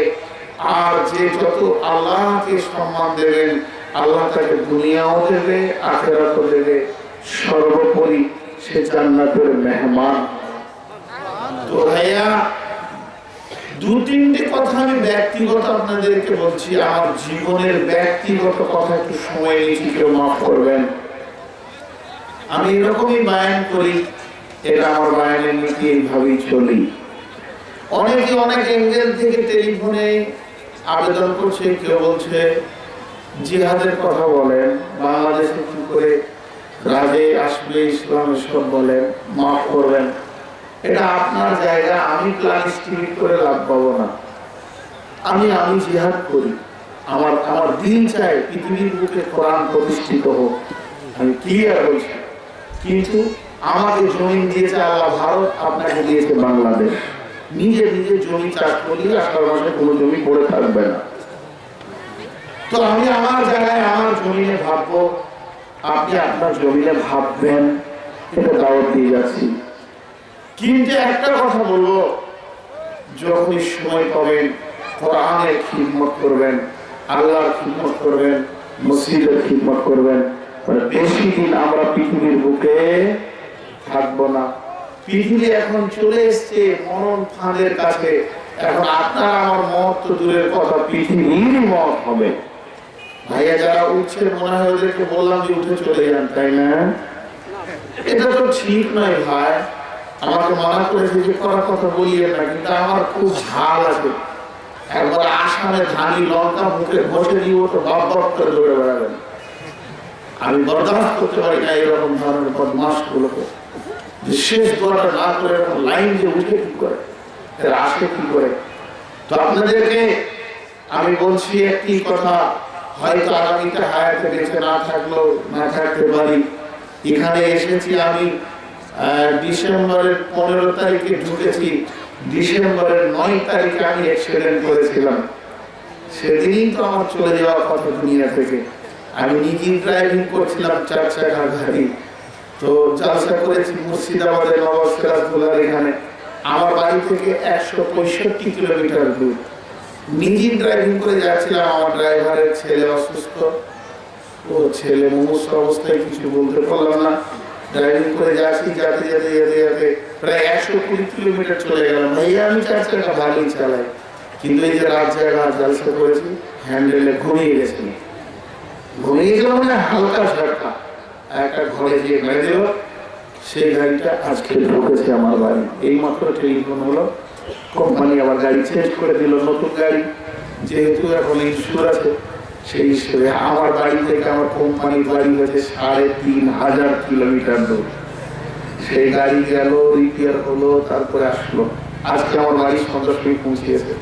তো যাই হোক, সেদিনই তো দুনিয়া ছেড়ে দিতাম, কিন্তু আপনাদের আপনার জনসাধারণের দোয়ার বরকতে কি আজীব ব্যাপার, গাড়ি সামনেটা ভেঙে চুর মার হয়ে গেল, কিন্তু আল্লাহ আমার একটা লোভে একটু ব্যথাও পর্যন্ত দেয়নি। আল্লাহ তাআলা কিভাবে হেফাজত করেছিলেন।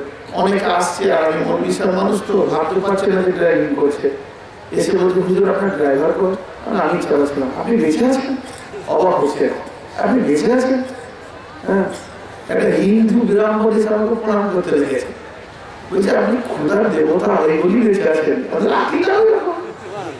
যাই হোক, আল্লাহ মাফ করুক, আপনাদের দোয়া ছিল বলে বেঁচেছি। আজকে আমি দোয়া করবো।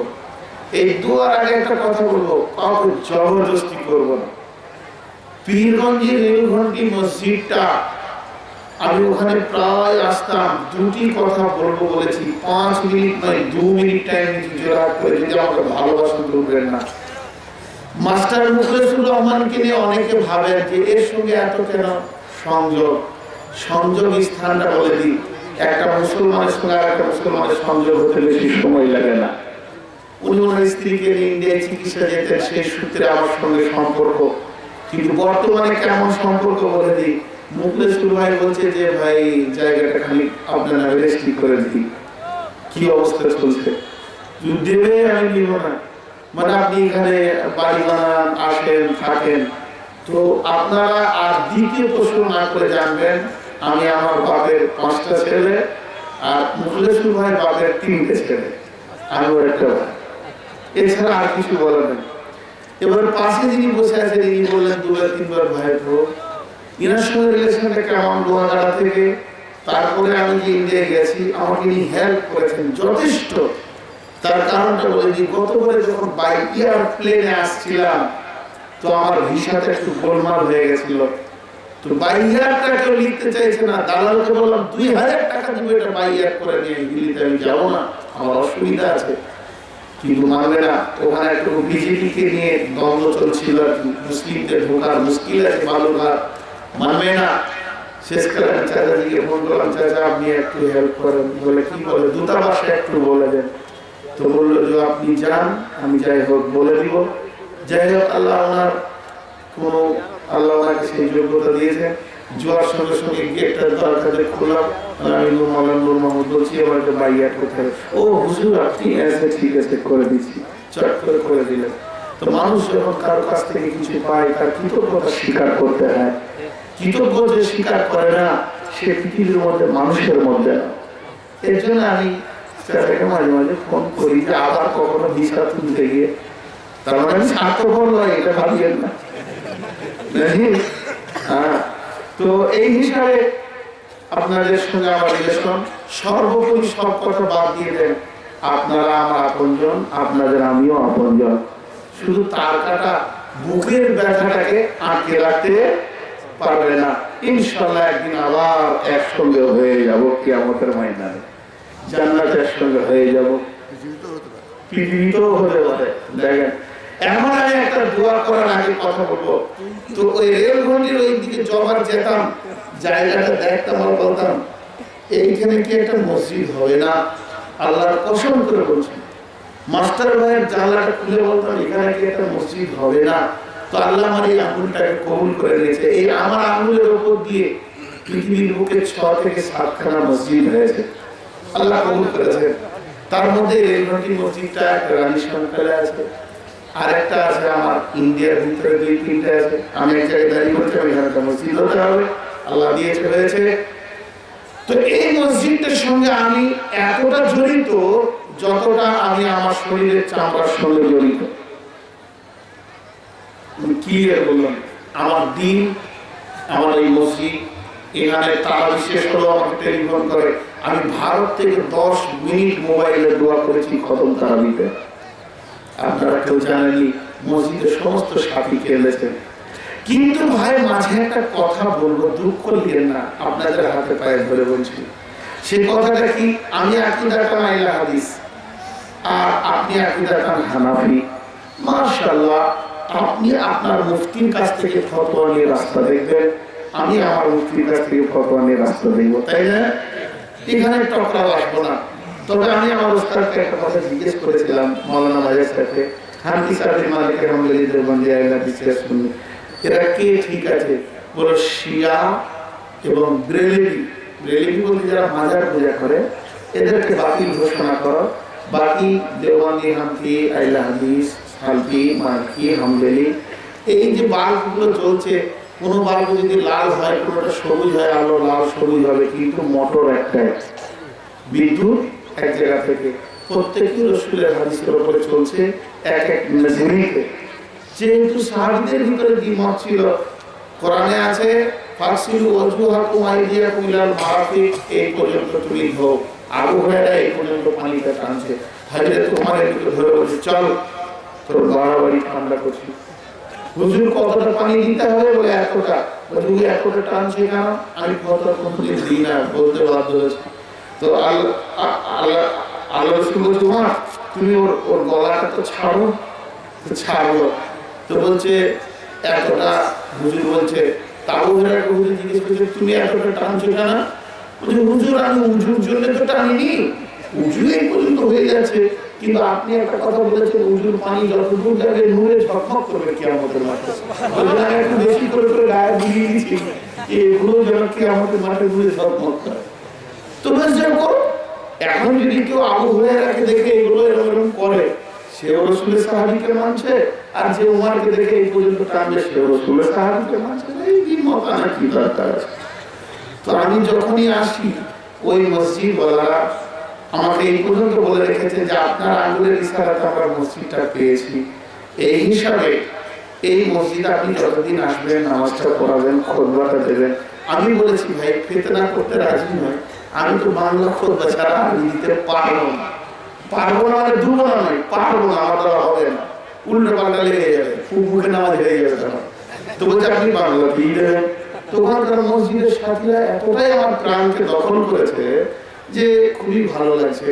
তো আপনাদের দোয়ার বরকতে দান করে প্রকাশ্যে বলতে হয় না, কিন্তু রাসূলের হাদিস আছে প্রকাশ্য দান করে বলার যদি কোনো লাভ থাকে তো তুমি বলো। যেহেতু আবু বকর সমস্ত মালকে এনে দিয়েছিলেন প্রকাশ্যে, ওই মসজিদে আমি 1 লাখ টাকা দেওয়ার ওয়াদা করেছি ইনশাআল্লাহ। আর সেই টাকাটা আমি এই 2012 ভিতরেই কমপ্লিট করব, কারণ আমি গাড়ি অ্যাক্সিডেন্টে একটা বিরাট ক্ষতি করে ফেলেছি বাড়িতে, এবং যেখানে অ্যাক্সিডেন্ট করেছি ওখানে কিছু গেছে বলে আমি একটু দুর্বল। এই হিসেবে মসজিদটা আমারই মসজিদ। এখন আপনাদের কাছে আমার আবদার, আমি বলবো না যে পীরগঞ্জের রেলঘাটির মসজিদ, আমি বলবো আমার মসজিদকে আপনারা যারা ভালোবাসেন কিছু দিয়ে যাবেন। শেষ কথা, চাপ দিব না কাউকে, শুধু চাপ দিতে চাচাকেই দিব আর কাউকে দিব না। কিন্তু বাকি আপনাদের কাছে আমার আবদার মাত্র, আমি যদিও বিদেশি তো আপনাদের ভাই আর সন্তান, আর কিছু বলবো না। আমি নিজের রুমালটা এখানে বিছিয়ে দিব, আর রুমালটা গোটা তো হবে না, ভেজাল। এই টেবিল টেনে দিব, স্টেজটা আজকে আমার, আর আমার ওই মসজিদ আল্লাহর ঘরের জন্য। আপনারা যে না দিয়ে পালাবেন ওই খালি হাত তুলেন,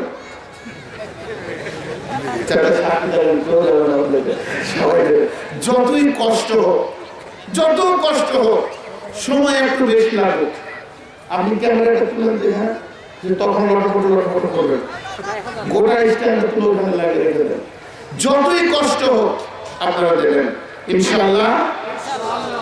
আমিন। আলহামদুলিল্লাহ রাব্বিল আলামিন ওয়া আকিবাতুল মুত্তাকিন ওয়াসসালাতু ওয়াসসালামু আলা খায়রিহি মুহাম্মাদু ওয়া আলিহি ওয়া সাহবিহি আজমাইন। اللهم صل على بارك على محمد كما صليت وباركت على ابراهيم وعلى ال ابراهيم انك حميد مجيد. لا اله الا الله الحليم الكريم سبحان الله رب العرش العظيم. اسالك مجيبة رحمتك وعداء ومغفرتك والغنيمة من كل بر والسلامة من كل اسم لا تدع الا ذنبا الا غفرته يا ارحم الراحمين. ولا هم الا فرجته ولا حاجة لك الا قضيتها يا ارحم الراحمين. يا حنان يا منان يا ذا الجلال والإكرام. إلهكم إله واحد لا إله إلا هو الحي القيوم. মাবুদ তুমি আমাদের সমস্ত জীবনের গুনাহগুলোকে ক্ষমা করে দাও। আমাদের অতীত জেনারেশন যারা মাটি নিচে চলে গেছেন তাদের আল্লাহর উপর রহমত বর্ষণ করো। শহীদ সাহাবীদের উপরে রহমত বর্ষণ করো। নবী আম্বিয়া পীর পয়গম্বর গাউস কুতুব আফজাল যত মাটি নিচে গেছেন তাদের উপর রহমত বর্ষণ করো। যত উলামা হযরত ইমাম হযরত মাটিতে শুয়ে আছেন তাদের আল্লাহর উপর রহমত বর্ষণ করো। নবী মুহাম্মদ রাসূলুল্লাহ সাল্লাল্লাহু আলাইহি ওয়াসাল্লামের উপর রহমত বর্ষণ করো। ইয়া ইলাহাল আলামিন তোমার দরবারে দুটি হাতকে তুলেছি মাবুদ, তুমি আমাদের হাতগুলিকে কবুল করে নাও। আল্লাহ আমরা পাপ করেছি, জেনে বুঝে করেছি, তুমি ক্ষমা করে দাও। তুমি যদি ক্ষমা করে দাও কেউ তোমার কিছু করে দিতে পারবে না। তুমি যদি জাহান্নাম দাও তাও তোমার কেউ কিছু করে দিতে পারবে না। শুধুমাত্র তোমার কাছে ক্ষমার দোয়াটা চাইছি মাবুদ, তুমি মাফ করে দাও, ক্ষমা করে দাও। ইলাহাল আলামিন যে যা নিয়ে দান করে সমস্ত দান বলে তুমি সাদরে গ্রহণ করে নাও। দানের